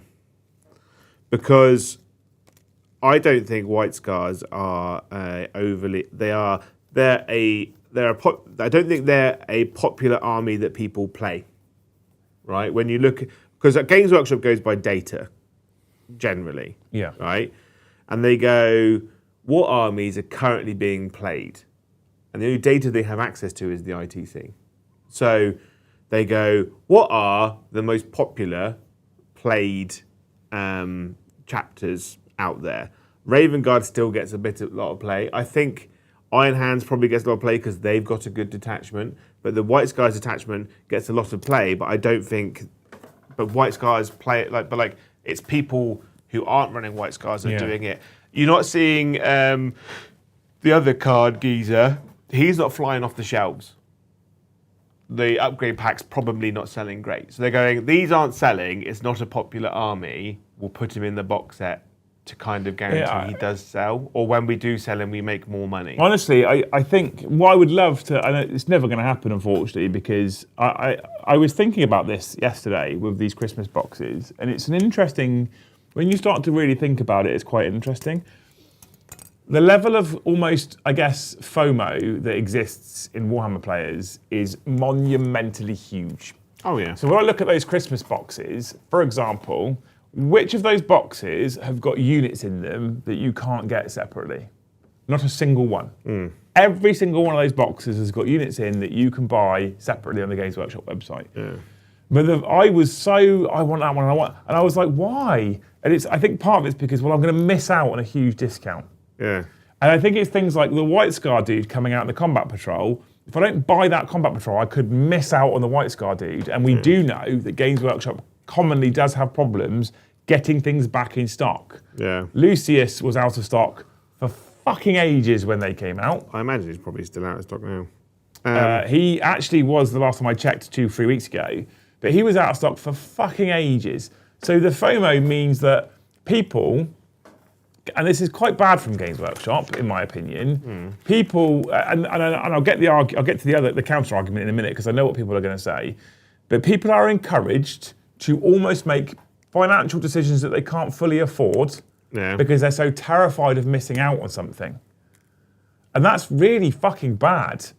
And there is a counterpoint. The counterpoint is, don't buy it. And I would love to be in a place where we can say to everybody, if they launch a box with a single character in, full of stuff that otherwise you don't need or want, but you want that character, I wish we could go, no one buy it, and Games Workshop have thousands of boxes sat on shelves that they fucking can't sell. Can I deliver a counterpoint? Of course. To your argument. That's the whole point of the conversation. Is that it could also be a way of fighting scalpers. I don't think it is. Right? Like, in a weird way, in Games Workshop's weird mind, they go, if you release him on his own, he's cheaper to buy for scalpers. Whereas if you release him in an expensive box set, they reasonably buy less. Can I counterpoint your counterpoint? What's that? If a person knows what the value of the things in that box set are, and I was a scalper, I'd be more likely to buy it in a box set. And the reason being is because a combat patrol is 105 quid now. Yeah. So if I'll buy that combat patrol as a scalper, I know I can make 20 quid for that unit, 20 quid for that unit, 20 quid for that unit, cool. That's most of the value of the box back already. I can then sell him for 60 quid. Yeah. And someone out there's going to go, well, it's cheaper than a combat patrol. Yeah. And they'll buy it. So I'd argue scalpers make more money from the combat patrol. Maybe I'm wrong, I don't know, maybe I'm being, but I take your point. I just think it's such a shit move. The whole kind of FOMO model that they work towards, and the way that it currently works even with things like releases and the way they keep everything super secret until last minute, and I really fucking can't stand it. It's really predatory, and I feel like sometimes I'm the one that falls victim to that. Oh, I really want to get that. I can't not have that thing. I need to have that thing. Yeah. And then, and then I feel awful when I don't buy the thing, and I'm like, well, why do I feel so bad? It's gonna be on sale again. But then we go back to like limited edition stuff. Like they did it with the Chaos, and I was a victim of that as well. The Chaos limited edition Chaos codexes. I've got all 4 sat on my shelf at home, and I was so terrified of missing out on one. It's weird. I was like, eh. Yeah, no, I know, and that's an attitude. But it's different. I need to adopt. It's different, like lifestyles, though, right? Because I'm just used to not being able to buy stuff, so I just go, this is right.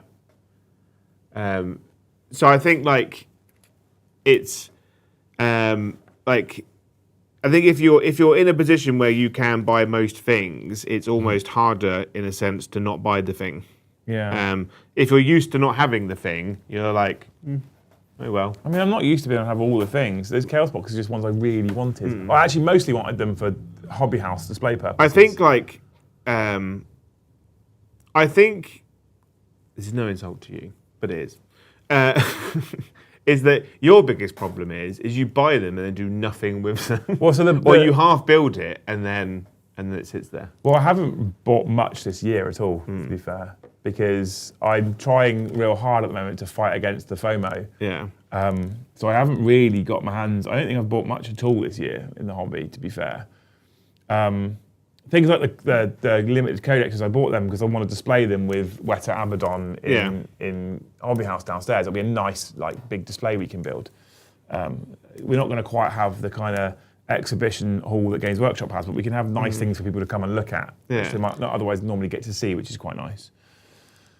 But yes, Sven, there's a little bit of a rant for a $5 super chat. I'm also equally fucking annoyed. I hate it, mate. Honestly, I really can't stand it. Yeah, I just thought the White Scar one was a weird choice solely because the other ones weren't in combat. Yeah, the White Scar one for me is weird because I think if it's because they knew he was going to be so popular, I'd be like, well, surely the Raven Guard guy would also be in a similar box set. Yeah. It's a really weird way of doing it, and because I don't like some of it. the combat patrol, like the Imperial Fist one, was really good value, and that sold out so quickly. Maybe that's why, whereas the Raven Guard one isn't selling out. So they would have been better off financially and stock-wise putting Jean in the combat patrol. Yeah. Because then they would have definitely just sold it off. Of course, exactly. That's my point. But again, that goes back to being quite predatory, doesn't it? Essentially. Chat with one gifted away from 30. Thank you, Sheep, for the $20. I don't know if it's just the pictures, but a lot of this year's don't have the same big, cool box feel as previous years. 2023 Guard was a command squad, 20 Cadians, 2 Rogal Dawns, which just feels like it has more presence. I mean, that is just better. But you've got. I guess it's also because the cost of everything is going up, right? Games Workshop doesn't want you to make too much of a saving, because they're losing money at that point. I think they don't feel like big, huge boxes because they're not really big, huge boxes. Are they losing that much money though, Jay? How much do we reckon it costs them to make a box or something? Oh, fuck all. Pence, Yeah. probably, maybe pounds. Yeah. But if you're selling a box for £40 and it's costing you £2 to £3 to make, Yeah. you're making a £35 plus profit, which means you can sell everything at 50% off and still be making a profit. You got to think, right, when Games Workshop sells a box off the shelf, they're probably making easily 60% profit on every box. Minimum. If you sell the cost of the plastic, getting it boxed up, getting it shipped around the world, the fuel costs and stuff on that one particular item within a batch of other ones, it's not costing them much to get it there. Well, not even then. If you look at the prices for the poor fuckers in Australia, well, it looks like they burden the cost of all the shipping anyway. Yeah. Because it's so much more expensive. So, but that's the nature of the hobby, right? If you think, right, the world that we live in now, buying the limited edition version of Call of Duty is £110, right? But what you're buying is a digital file. They don't have to ship it anywhere. That game's been made by people ultimately, but they don't have to send it anywhere. No one's physically making a book for it to go into and then putting it in a box to then ship somewhere. They're just charging an insane amount of money for it. But that's where we are now. It's the hobby we live in right now. Yeah, absolutely. It's disgusting, isn't it? We made it over 30 members, Jay. We made it to 34. Yeah. We've got 6 to go to 40. But it's like, can we get to halfway, Jack? I watched a great documentary the other day because I call it great because I'm sad as fuck. It's called 24 Hours in Waitrose. I didn't say that. He said that. Right, it's called 24 Hours in Waitrose. Waitrose nearly went bankrupt, right? Because people weren't buying from them because it was too expensive. So they created the Waitrose everyday range, right? And all they basically did is took most of their profits and just changed the packaging, right? Which just shows how expensive they're charging stuff. So they go, well, we've changed the labels and now it's like half the price. It's like, did you need to charge that much money in the first place? You didn't. No, you just wanted to make loads of money. You have to remember that they have to make a profit and they have a lot of overhead. Just think how much free stuff they give to channels and stuff. The free stuff they give to channels is a fucking monumental drop in the ocean. Yeah. It is the tiniest fucking raindrop in the world's ocean, the amount they give to channels.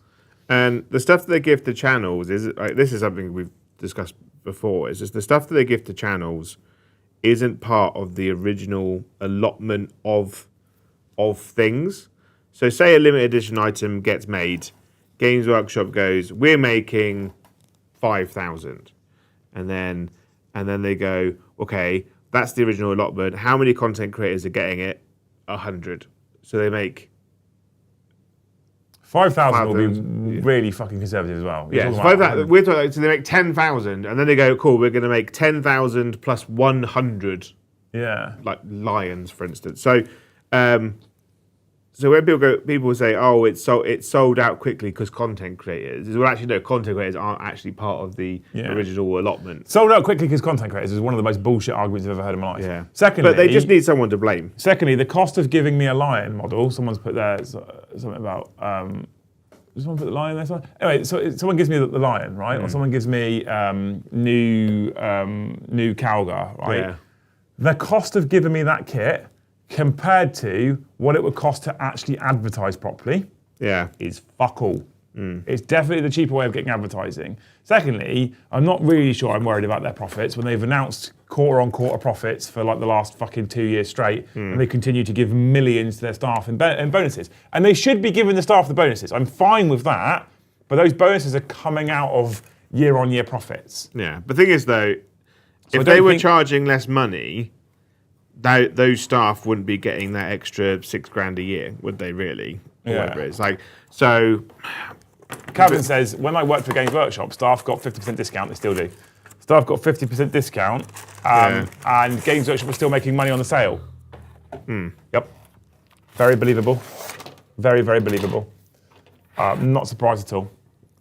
I love you, Christopher, by the way. I'm not having to go at you. It probably feels a little bit like I am there, but I'm not. Are you starting building now? I'm just looking at for something. I hate the concept. The amount of rhetoric I've heard over the last few years about being a content creator and the fact that I get product for free and how that's why some people can't get hold of product and that's why Games Workshop don't have enough. I just get really fed up with it because I know how the system works. I know how they allocate products to creators, and we really just don't get all that much. The reason why content creators get the blame, right, is because we are... It's called jealousy. No, It right? is. Well, partly it is, right? Because people want to be content creators themselves to get the stuff, right?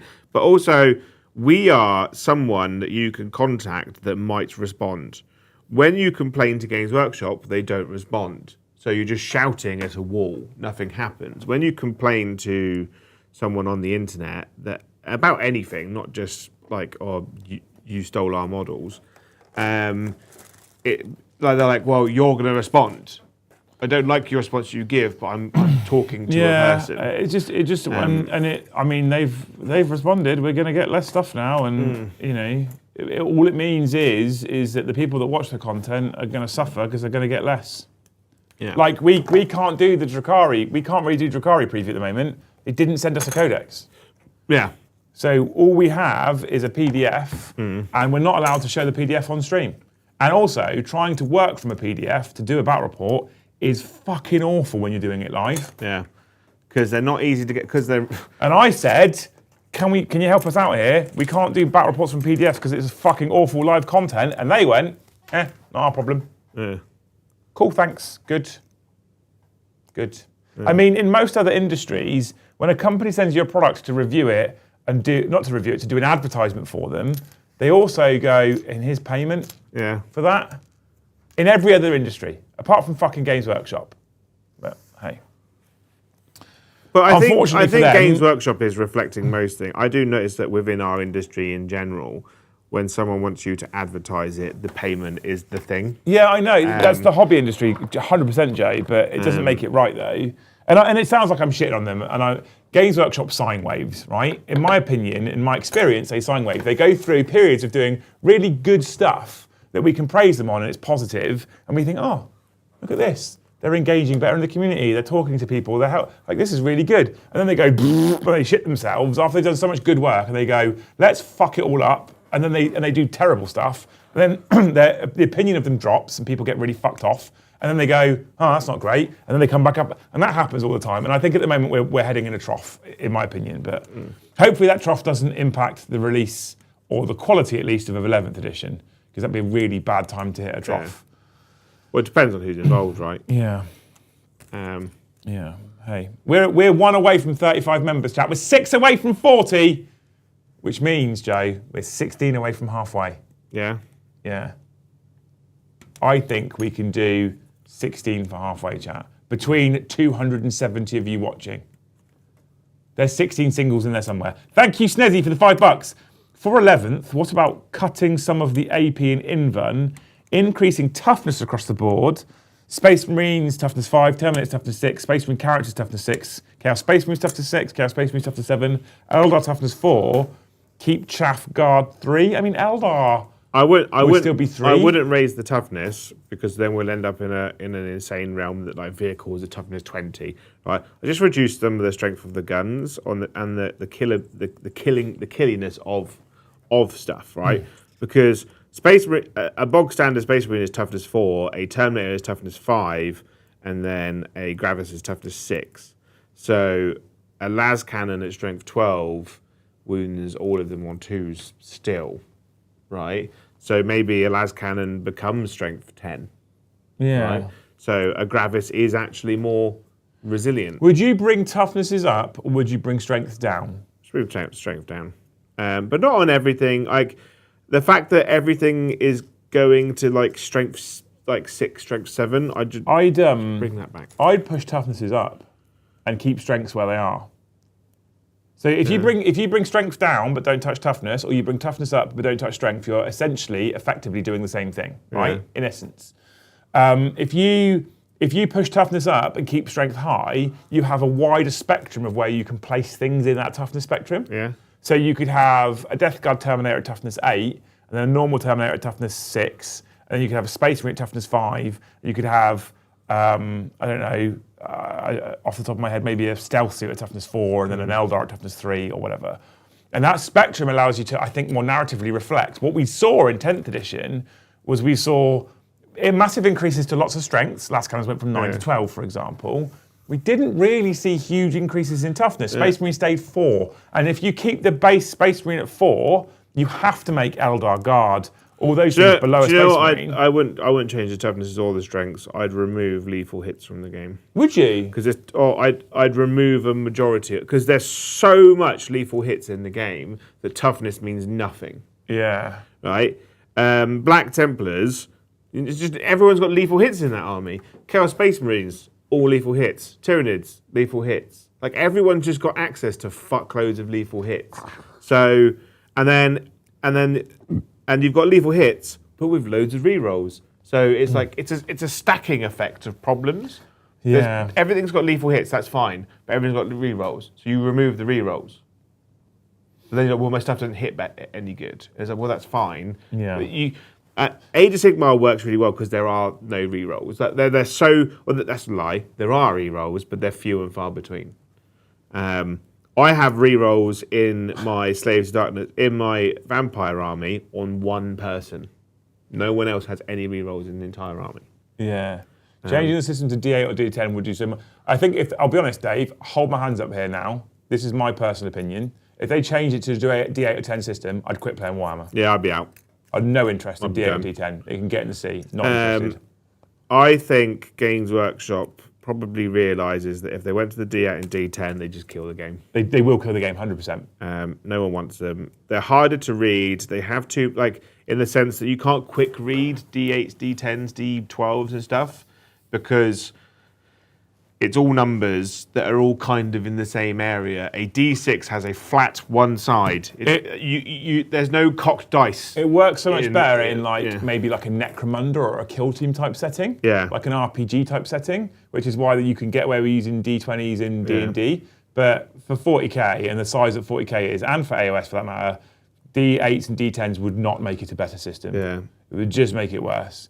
And if you look at some of the things they've done recently, if you look at Age of Sigmar, is a very well-balanced game that uses D6. Yeah. Horus Heresy is quite a well-balanced game, and stuff survives, and it uses D6. So I don't know. I don't think using a D8 or a D10 is the answer. Yeah. Like for example, I think that Armor Sage is something that needs a significant amount of work because at the moment, armor in 40k at least means fuck all. Well, they need to go back to the old AP system. Yeah. The new potential. So I don't disagree, Dave, I 100% don't disagree the potential with skyrocket and what you could do in terms of the spectrum of results available to you and how you could then tweak and maintain each faction's narrative based on the amount of possible results. I also think at that point, what you do is if you bring in a game with 2,000 points of guard versus 2,000 points of, orcs on a D8, D10 system, how much harder does that become to balance? Also, we're ingrained from being children to look at, recognise and use D6s, right? Yeah. D12s, D10s, D8s don't really exist in kids' games. So it's a D6 is more simplified. So the player level of intelligence, right? I don't want to insult people, but you're going to get insulted because it's the fucking internet.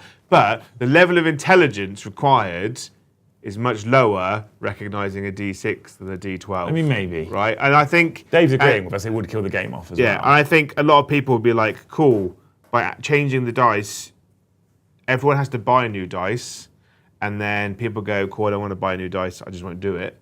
What am I going to do with the literal hundreds upon thousands of dice that just exist in the planet now? Yeah, cubes are also way nicer to carry than they are, Ivy. Ivy also says, Terminators need to actually be able to shrug shit off. This is part of my problem. This is what I was talking about with the AP This system. is why I'm sad about Chaos Space Marines. The AP system sucks so much that when you look at a Terminator's profile, for the most part, you don't look at its armor, you look at its invuln. And the reason being is it's like flawless blades, things like flawless blades, which are the elite Space Marines for Emperor's Children, and 8-bound and Blade Guard, and you don't care about what their save is.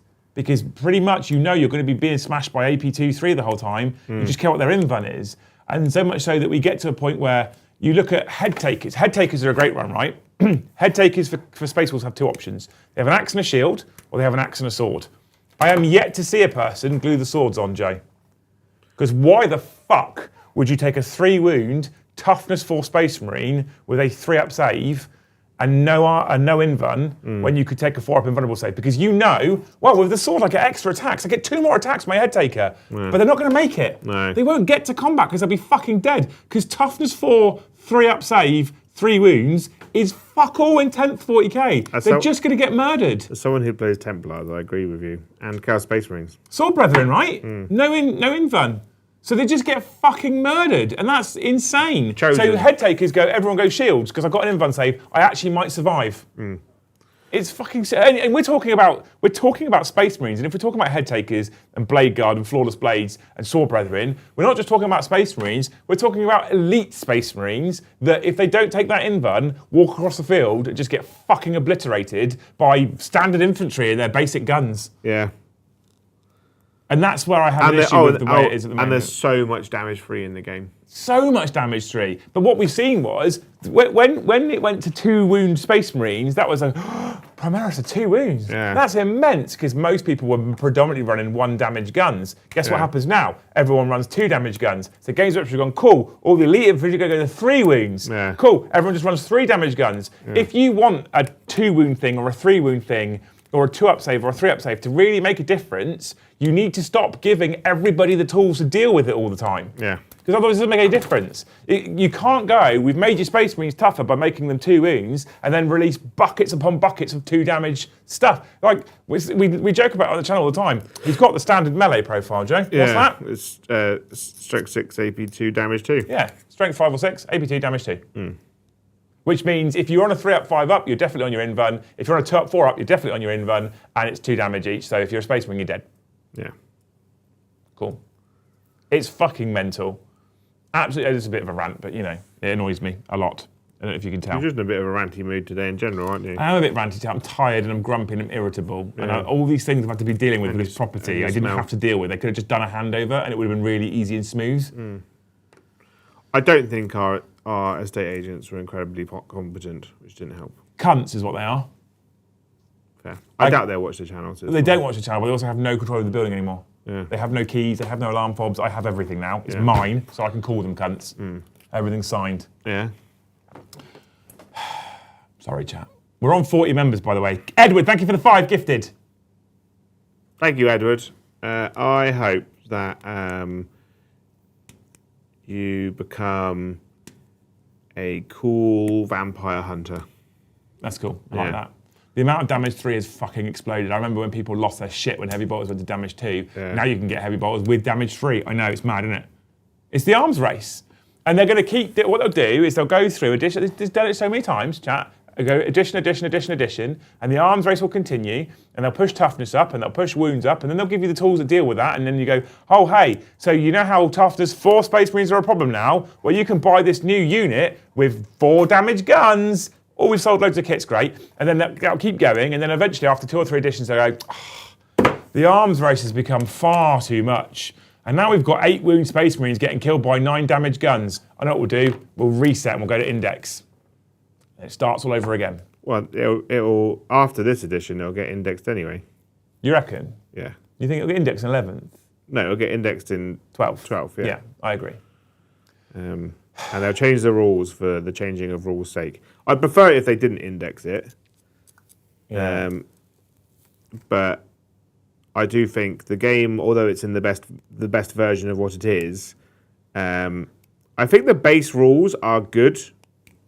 I don't think the core rules of the game really need to change. They just kind of need to be put all in one place, which would be quite helpful. I think what you could do, in my personal opinion at the moment with 11th edition, I think you could keep all of the core rules exactly as they are and just fuck around with datasheet stats, weapon profiles, etc. And you probably have a very good edition. I think the problem is the problem with the game itself is that it will never be balanced because Games Workshop doesn't release all the codexes at the same time. Because the flaw that they have is that they index every 2 years to balance everything out so everyone's in the same place because everyone's got the same rules at the same time. And then what happens is that they release a codex every other month. So, and what happens is that codex comes out, changes the game, everything that's already been released before has to be fixed and balanced against the new book, and then the new book has to be fixed and balanced to match everything else. What I also think that goes into the pile of the old things when the new thing comes out. It's just. And what I also think is funny is I think that they've made a number of choices that has made the balancing issue worse. Like Hokum says, please granular points. I wrote the Thanes today. If you want to become a Thane, that's a fantastic way of supporting us. The Thanes today were writing stupid meme lists, right? So I went onto the app to write a stupid meme list with Space Marines because that's what I'm currently dicking around with, right? And this is a legal list in 10th edition, Joe. Okay, and it baffles me. I picked Ultramarines because that's my current hyper-focus, right? Captain Sicarius, Captain in Gravis Armor, Captain in Gravis Armor, Captain in Gravis Armor, Captain in Phobos Armor, Captain in Phobos Armor, Captain in Phobos Armor, Captain in Terminator Armor, Captain in Terminator Armor, Captain in Terminator Armor, Captain with Jump Pack, Captain with Jump Pack, Captain with Jump Pack, Chief Librarian Tigarius, Marnius Calgar, Rabuta Gilliman, Uriel Ventris. 1,995 points. Yeah. Yeah, I did it when the Blood Angels came out, wasn't I? It's fucking insane that you can do that. Imagine if you had a captain data sheet where it was, I don't know, 10 points to go to Gravis Armor, 5 points for Phobos Armor, maybe 15 points for a jump pack, 20 points for a Terminator Armor. At that point, I can only take 3 captains in my army because it's a single data sheet rule of 3. At that point, I can't spam captains everywhere and make every unit more efficient because what they often do is they'll point a unit based on its individual efficiency, not necessarily think about adding into it the units of the leader's efficiency, the character. Yeah, but they can't do that in the game's current form because characters don't have auras. They have unit buffs. So they'd have to change their unit abilities to specifically be auras, which I'm fine with, right? Like I think Age of Sigmar does it very well with their characters and auras and stuff, and their characters don't even join units. But shooting's less efficient in Age of Sigmar. But I think all characters need to have auras instead of if this model's in a unit. But then like granular points need to come back anyway. Like look at the new Drakari. Gangster says that would actually be a decent list. Are you talking about that list? Because I don't think it would be. So Scourges have heavy weapons and shard carbines, right? So the entire unit can have 4 heavy weapons in it that are all the same. So, but they were priced at the best, most optimum version of those heavy weapons, right? So no one ever took shard carbines because they were just pretty useless. So now you have 2 profiles in the Drakari Codex, Scourges with shard carbines and Scourges with heavy weapons. That problem could have been fixed by granular points. They only have to do 1 profile, which already existed, and then just do individual points. Yeah. And it's just easier, and it's done. Granular points solves so many problems without any fucking doubt at all. I'd love to know if that list would be good. I don't think it would be. So I looked at that list and I was like, do I want to take that kind of stupid meme list to to like Beachhead, because that's the sort of thing I'd love to just go and do. Yeah. But I looked at it and I was like, they're all Space Marines, so they just die. Well, it depends on what the... Because if people are going to tell me that's a good list, I'll fucking start making it. I'd have much fun just running all characters all the time. Actual hero hammer. Power fists for fucking days. Every man has a power fist, pretty much. Someone tell me if that list's actually any good. Thank you, Mr. Sven Holio, for 5 gifted memberships. Thank you, Sven. I hope you come to Beachhead and we play each other. Yeah? Yeah. And then make out? No. Oh, okay. No. Thank you, Christopher Sam, for the PlayStation Gloucester for the 1 gifted, and thank you, Captain Rex, for the 5 gifted memberships. 5, Captain Rex. Yeah. I hope that you get to dress as a T-Rex for Halloween. It's great. Personalise all of the characters. That's what I'd have to do because of Dragons. I would 100% have to make every single character unique and different. I couldn't just buy 3 Gravis captains and make them all the same. They'd have to be different. Well, there are already 3... There's 3 Gravis Captain models, isn't there? Is there? Yeah. I thought it was 2. There's the one that came in the box set, which is the push-fit one. Then they released... I forgot about him. Then they had one which came as standard with the heavy rifle, and then there's the current one, which is the dual fist. Yeah, I would, yeah. But you could also, if you're doing Ultramarines, you could probably use Gravis Calgar as one of them. Yeah, probably. Let's do it that way. Be fine. Thank you, the Linux Experiment, for the $6. To be fair, as a YouTuber myself, tons of companies just send you stuff to talk about without payment. The payment is the thing itself. The thing is, right, it depends on what it is, I think, that they're asking you to do. If it's just a review, no obligation, then cool, so send me the product. I get to choose if I do a video about it or not, and I get to choose if I'm positive or negative about it or not. Yeah, they can't go... Please review our sprue of our building sprue, right? We've created a new building. Please review it. The building is the fee, but you can only say nice things. The video must be 10 minutes long, and it must be at the start of every one of your streams for a week. You know, and we're like, no, that's just not going to happen. But they were like, we'll pay you £1,000, or pull that price out of the sky, right? We'll pay you £1,000 to do a review. Please mostly say positive things and give a fair kind of review, and then put an ad read at the start of stuff. It makes more sense. Yeah. I guess ad read I would fully expect to be paid. Yeah. It's ad read, right? But I've never been approached by an ad read that I think is relevant. Thank you, Biggie Hugs, for the $5. Went to my first tourney at LVO. That's a hell of a first tournament to go to. Played narrative. I had so much fun. Made friends. Had vehicle chain explosion. I hope to play against you all one day. Well, once Hobby House is open, mate. If you get the opportunity to come over and visit the UK, you could do. We're only 3 hours from Warhammer World. You could definitely do Warhammer World and Hobby House in a singular trip to the UK. Oh yeah. Over a few days. We'd be great. We'd be very glad to have you. I am hoping, revenue permitting, to get to LVO next year. I'd love to do it, but I don't think I'd play, because I don't like the concept of travelling an army on a plane. I hate the idea, but I'd like to go. I'm doing it. No, I know, and I've done it. I've done it before. I've taken armies abroad before to retreat into Canada and stuff like that. I think when you do it, you have to design your list around the concept of the travel. You do, absolutely. I still hate it. I still absolutely hate it. Yeah. Although we've got you a really cute little travel case. But if you're, the thing is, I think if you're going to LVO, I think it's like, what's the point of going to LVO if you're not going to play? Because like there's nothing else really going on there, so you're just kind of in a room full of people walking around. If it was like an event, I don't know, like Comic-Con, for instance, and there was a tournament there, I'd be like, yeah, don't go. If I hadn't played at Warhammer Fest, I wouldn't have gone. Oh, I didn't play and I went and I had a great time. Yeah, I just think I can definitely spend 2 to 3 whole days just socialising with people and be fine.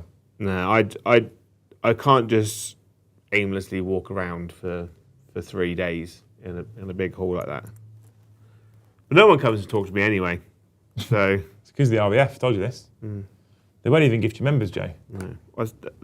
You're the one that's talking. I feel like if they really loved Joe, we'd be at 100 members already. But we're only at 42.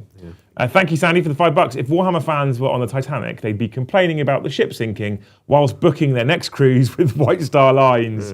Preach. But we're hooked on it. That's the problem, isn't it? We're hooked on this drug. And this is why I don't like they know they know how much Warhammer fans really fucking love Warhammer, and that's why I don't like the predatory nature of it. There is an argument to say stop buying it, but there is also an argument to say just behave more ethically. I both agree and disagree with that statement. Okay. Right, because I agree with it because I'm one of those people that buys their product, right? And I'd like to spend less money. But at the same time, it's like, why should they do it when no one else is? Granted, but someone's got to be the first always. Yeah, but the problem is we live in a world where they'll be the first and the last. Because everyone else will go, oh, they're doing it, but I'm also enjoying all Joe, this money I'm making. It's difficult. Like, there's a reason why I put all of the content out for free. Yeah. Every other paid-for channel has members-only content that you can only watch if you're a member. And I went, I want to do it differently. Yeah. I want to put everything out there for everybody to be able to watch. So if you're a grey name who literally cannot afford the basic membership, you're not locked out of content. We do have benefits for every tier, obviously, but if you aren't able to even afford the basic membership, you can still watch everything. And there are people out there that can't afford it that have said, I'm so glad that all the content's for free because I still get to enjoy it and it's still my weekly pick-me-up. Yeah, but at the same time, those channels that are charging and putting most of their stuff on a paywalled website are making more money than us. Considerably more money. I feel ethically better. Right? And they're not gonna go, oh, I'm going to give up my paywalled content to make less money. No, but I still believe firmly that at some point there'll be a turning point. Yeah? Yeah. Yeah. I think people, when they realise what certain companies behave, they'll go, that's the people that I but want when to that spend my turning money point with. comes, they'll still have more money than us. Well, not at the time they would. They would have made more. Yeah, so they would have made more money. They'd have their big house and their big studios, and they'd be like, "Cool, I've got that." But this is not me saying that. That's the right act. I'm just saying that's the way the businesses behave. And businesses will respond solely to revenue generation. Yeah, and Games Workshop, when people spend less money on the product, will do the change when they need to. But exactly. The vote with your wallet thing, right? Yeah, but it's at the moment they're making money when the sun shines. You know. But see, iCal in chat, right? You know, I'm unemployed, so I'm broke. Sorry. Don't be sorry. Everyone's circumstances are individual, and everybody has a story to tell, and there's a reason why everybody's in the situation that they're in. And I don't want anyone to ever apologise because their situation is not great. My point is people like you. That's why I like to do it the way I do it, because you're in so many of the streams, you're constantly chatting away on the shows, you're constantly engaging, and if I paywalled half the content or most of the content, you wouldn't be able to be involved and be engaged and be part of the community. If you're unemployed and you're having a bit of a shit time, the last thing I want to do is then isolate someone further. That's fucking much worse. Yeah. I'd rather you had the opportunity to be involved, and those people that then, and there's certain people out there that are big gifters that I've talked to, and I'm not going to mention names, but certain people that gift more than the average, for example, who will say that they've been in situations where they can't afford to be a member, the content's kept them going, so now they can support it so that other people that can't afford it, the content can keep them going. I think that's lovely. I think that's the kind of community I want to build. Yeah. So don't ever be sorry. Like, that's not what I'm saying. I'm not saying, God damn you, poor people. Yeah. If it wasn't for you, I'd put everyone behind a paywall. I'm saying quite the opposite. I think this is literally why we're doing it. Yeah. It's why we do it the way we do it. And I think I'd rather just do it that way. And you're right. You know what? There's other channels that have different models that make a lot more money than we do. But I feel better about my choices, so yeah. I'd rather just beg every week. Feel better about that. Yeah, but the reason I'm saying it is just like Games Workshop won't make things cheap because they're just making money. Consumerism is driven by literally the consumer, right? So if people stop spending money and they make less, they're then going to go, oh, we need to make a change. Yeah. We need to do something different. But at the moment, whilst they put White Scar Man in a box and all those boxes sell out, they're going to go, sweet, thanks. Yeah. Job done. Yeah. We'll do that again. Yeah. Because ultimately, they don't care about poor people. They don't care about anyone but money in the shareholders. Yeah. That's capitalism at the moment, right? Ultimately. Yeah, but I think they understand though that they have to keep the majority of their player base happy, right? They don't care about the loud people on the internet. They care about the people that continue to buy stuff, and I think they realise trends. So they go, well, the larger majority, they're trending to not buying stuff over 50 quid. So we'll just slowly release stuff that is less. So what you've said was what I was going to jump in with. The problem is, and I don't know if it's a problem necessarily, but the problem is they'll gauge happiness based on revenue generation.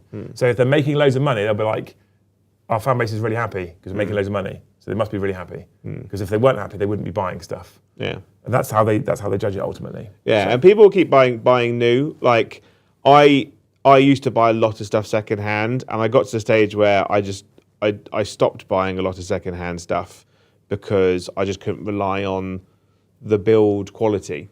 You know, especially for the channel. I'm so fussy. Like if we get stuff and it's still got like they've snipped it, but they've not cleaned off the little knuckles, the little lumps and stuff, and they've built it. I'm like, I've bought it, and now I have to disassemble it to rebuild it. Yeah. Whereas if I bought something and it's built, I want it to be built well. I looked on eBay for Redemptor Dreadnoughts because I know so many of them are in so many boxes, and there is a sea of them on eBay, and they're all built like they were built by Stevie Wonder. Yeah. And I was like, I don't want any of these. I just want a new one. Yeah, I've bought some that have just in the past that are just awful, and they just became terrain. It became like basing for other stuff. Yeah. Resident Rum Drinker, thank you for the $5. Greater variety in toughness wound saves make it so units lean into one of three of their defense, with only the most elite units being strong across the lot. Interesting. Yeah. Well, they also did this sort of thing with AOS, right, where they then also made sure that if you've got 2 to 3 similar units, they actually then had a very specific tabletop task. Well, I remember having the briefing the day we went to the zoo, and they were like, if in the previous edition it became like a race or a war of efficiency. Yeah. So what they did is they went, well, actually, we've got 2 of the same unit. We've got Kurnoth Hunters with swords and Kurnoth Hunters with scythes. So one of them needs to be defensive on objective, one of them needs to be offensive on objective. They do 2 different jobs. And I think that's something that you could also do with strengths and toughnesses and saves and stuff.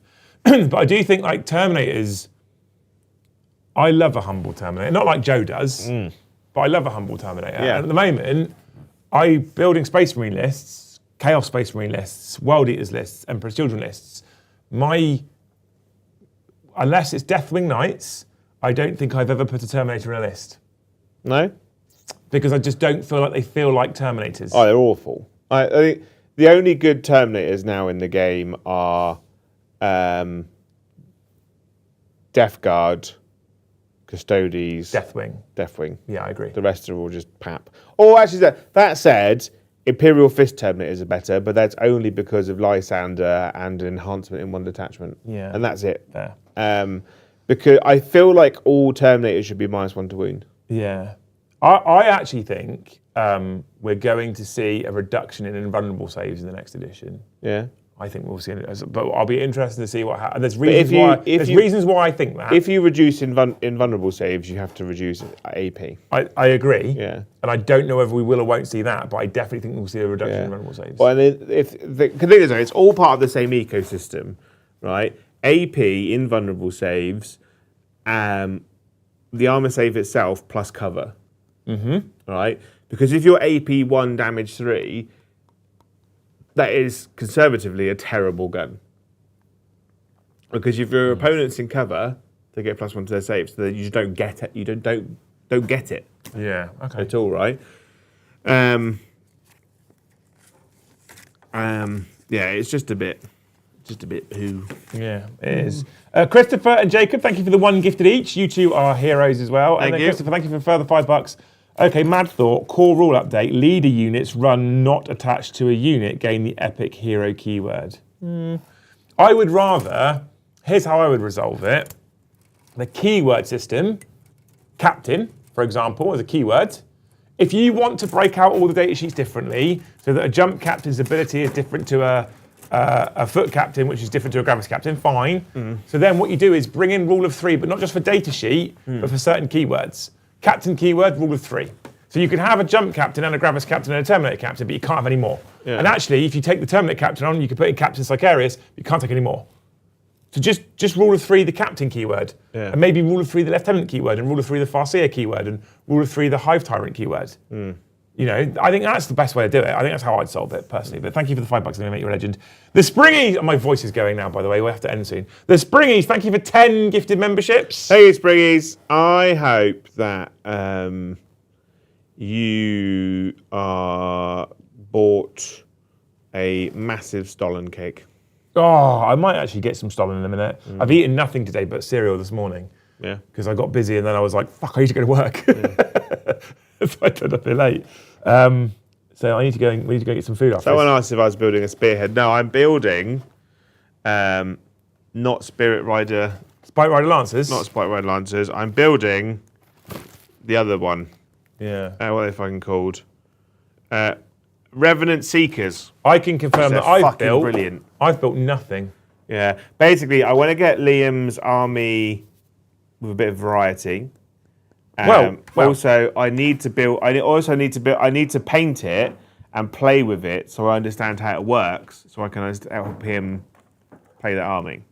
Well, I do have more stuff as well, Jay. So I'm going to take that box home. Yeah, I got it out. Yeah. It's got the bow people that you made in it as well. But there is also another tree man. We've got old Lady of Vines. Yeah. I built and base coated her. We've got old Dreicher. She's built and base coated. I love that model. Yeah, Dreicher's great. And then one of my favourites, we've got old Belen Thanos. Yeah. He's quite cool as well. He's a really nice model. Built and base coated him, and I airbrushed the red as well. I've also got another 3 kind of hunters with scythes, 3 kind of hunters with bows. And then there's loads of these like winged people. Yeah, I built a bunch, but I think some of them are missing their wings. There's 1, 2, 3, 4, 5 sets of wings in there. So I think we're more okay. than 5. No, because the others are like tree revenants. Oh, okay. So we're good. So we've got a lot of stuff to get painted to add to the Sylvaneth. I'm quite keen on AOS at the moment. But as much as I fucking really enjoyed yesterday, and I did really enjoy yesterday, and I got the AOS stuff out, I was looking at it and I was like, I just kind of want to keep building Ultramarines. Yeah. And I feel like painting Ultramarines? Yeah, and I feel like this is an army that you probably could do a lot of work with a lot faster than I ever would. Because it's browns and dry brushes and greens and stuff, right? So yeah. Cool. Thank you, Biggie Hugs, for 5 gifted memberships. Thank you, Biggie. Thank you, Biggie. I hope that you create a sellout rap album about hedgehogs. Cool. I'm into it. Love it. Thank you, Ivy, for 5 gifted memberships. Thank you, Ivy. I hope that you learn a new language. Oh. Yeah. Any specific language or just any language? Any language. Is there a language you'd like to learn?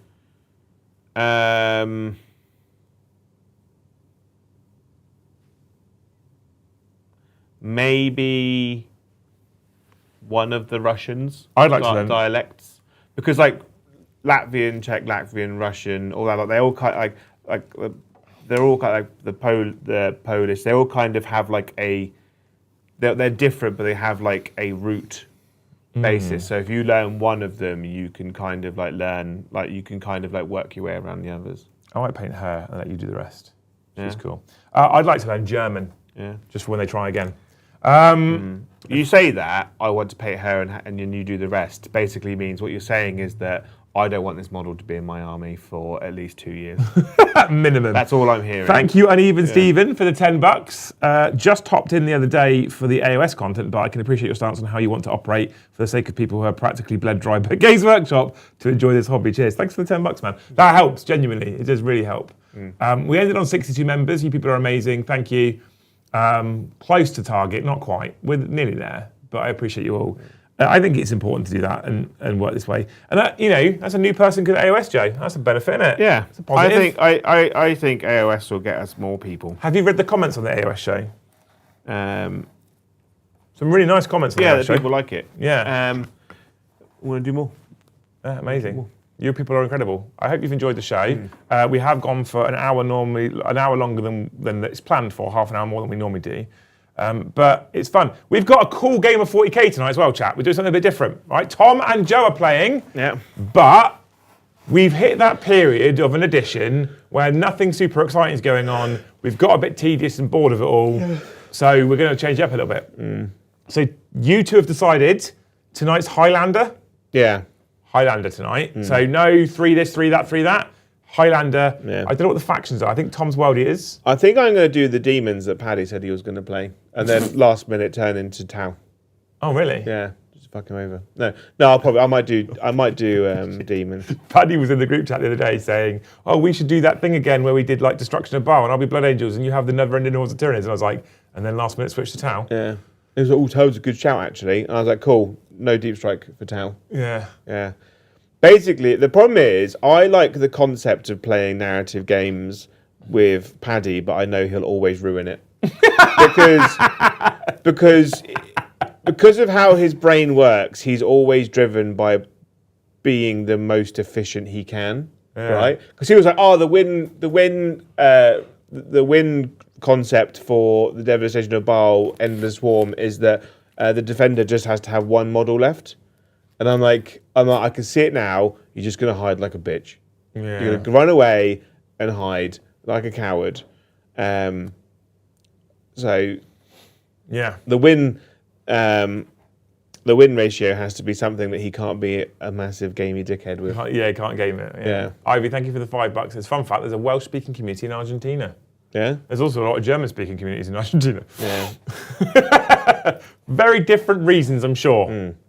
Right, you people have been amazing. If you join us tonight at 7:30, you will see that game of Highlander, something a bit different for the lists, because why not? We're going to try and have some fun here on the channel going forward. And on Thursday, Dan comes back. You're playing Dan, right? You put out the schedule. Yes, I am playing Dan. We don't know what we're playing yet. Warhammer. We're playing Warhammer. We'll probably play 40k. I don't know what factions he's bringing. Cool. But yeah. Hopefully you've enjoyed the show. If you have, smash that like button before you disappear. Thank you so much for watching. Hopefully we'll see you tonight at 7:30. If not, we'll see you in the next one. Bye, have a wonderful time.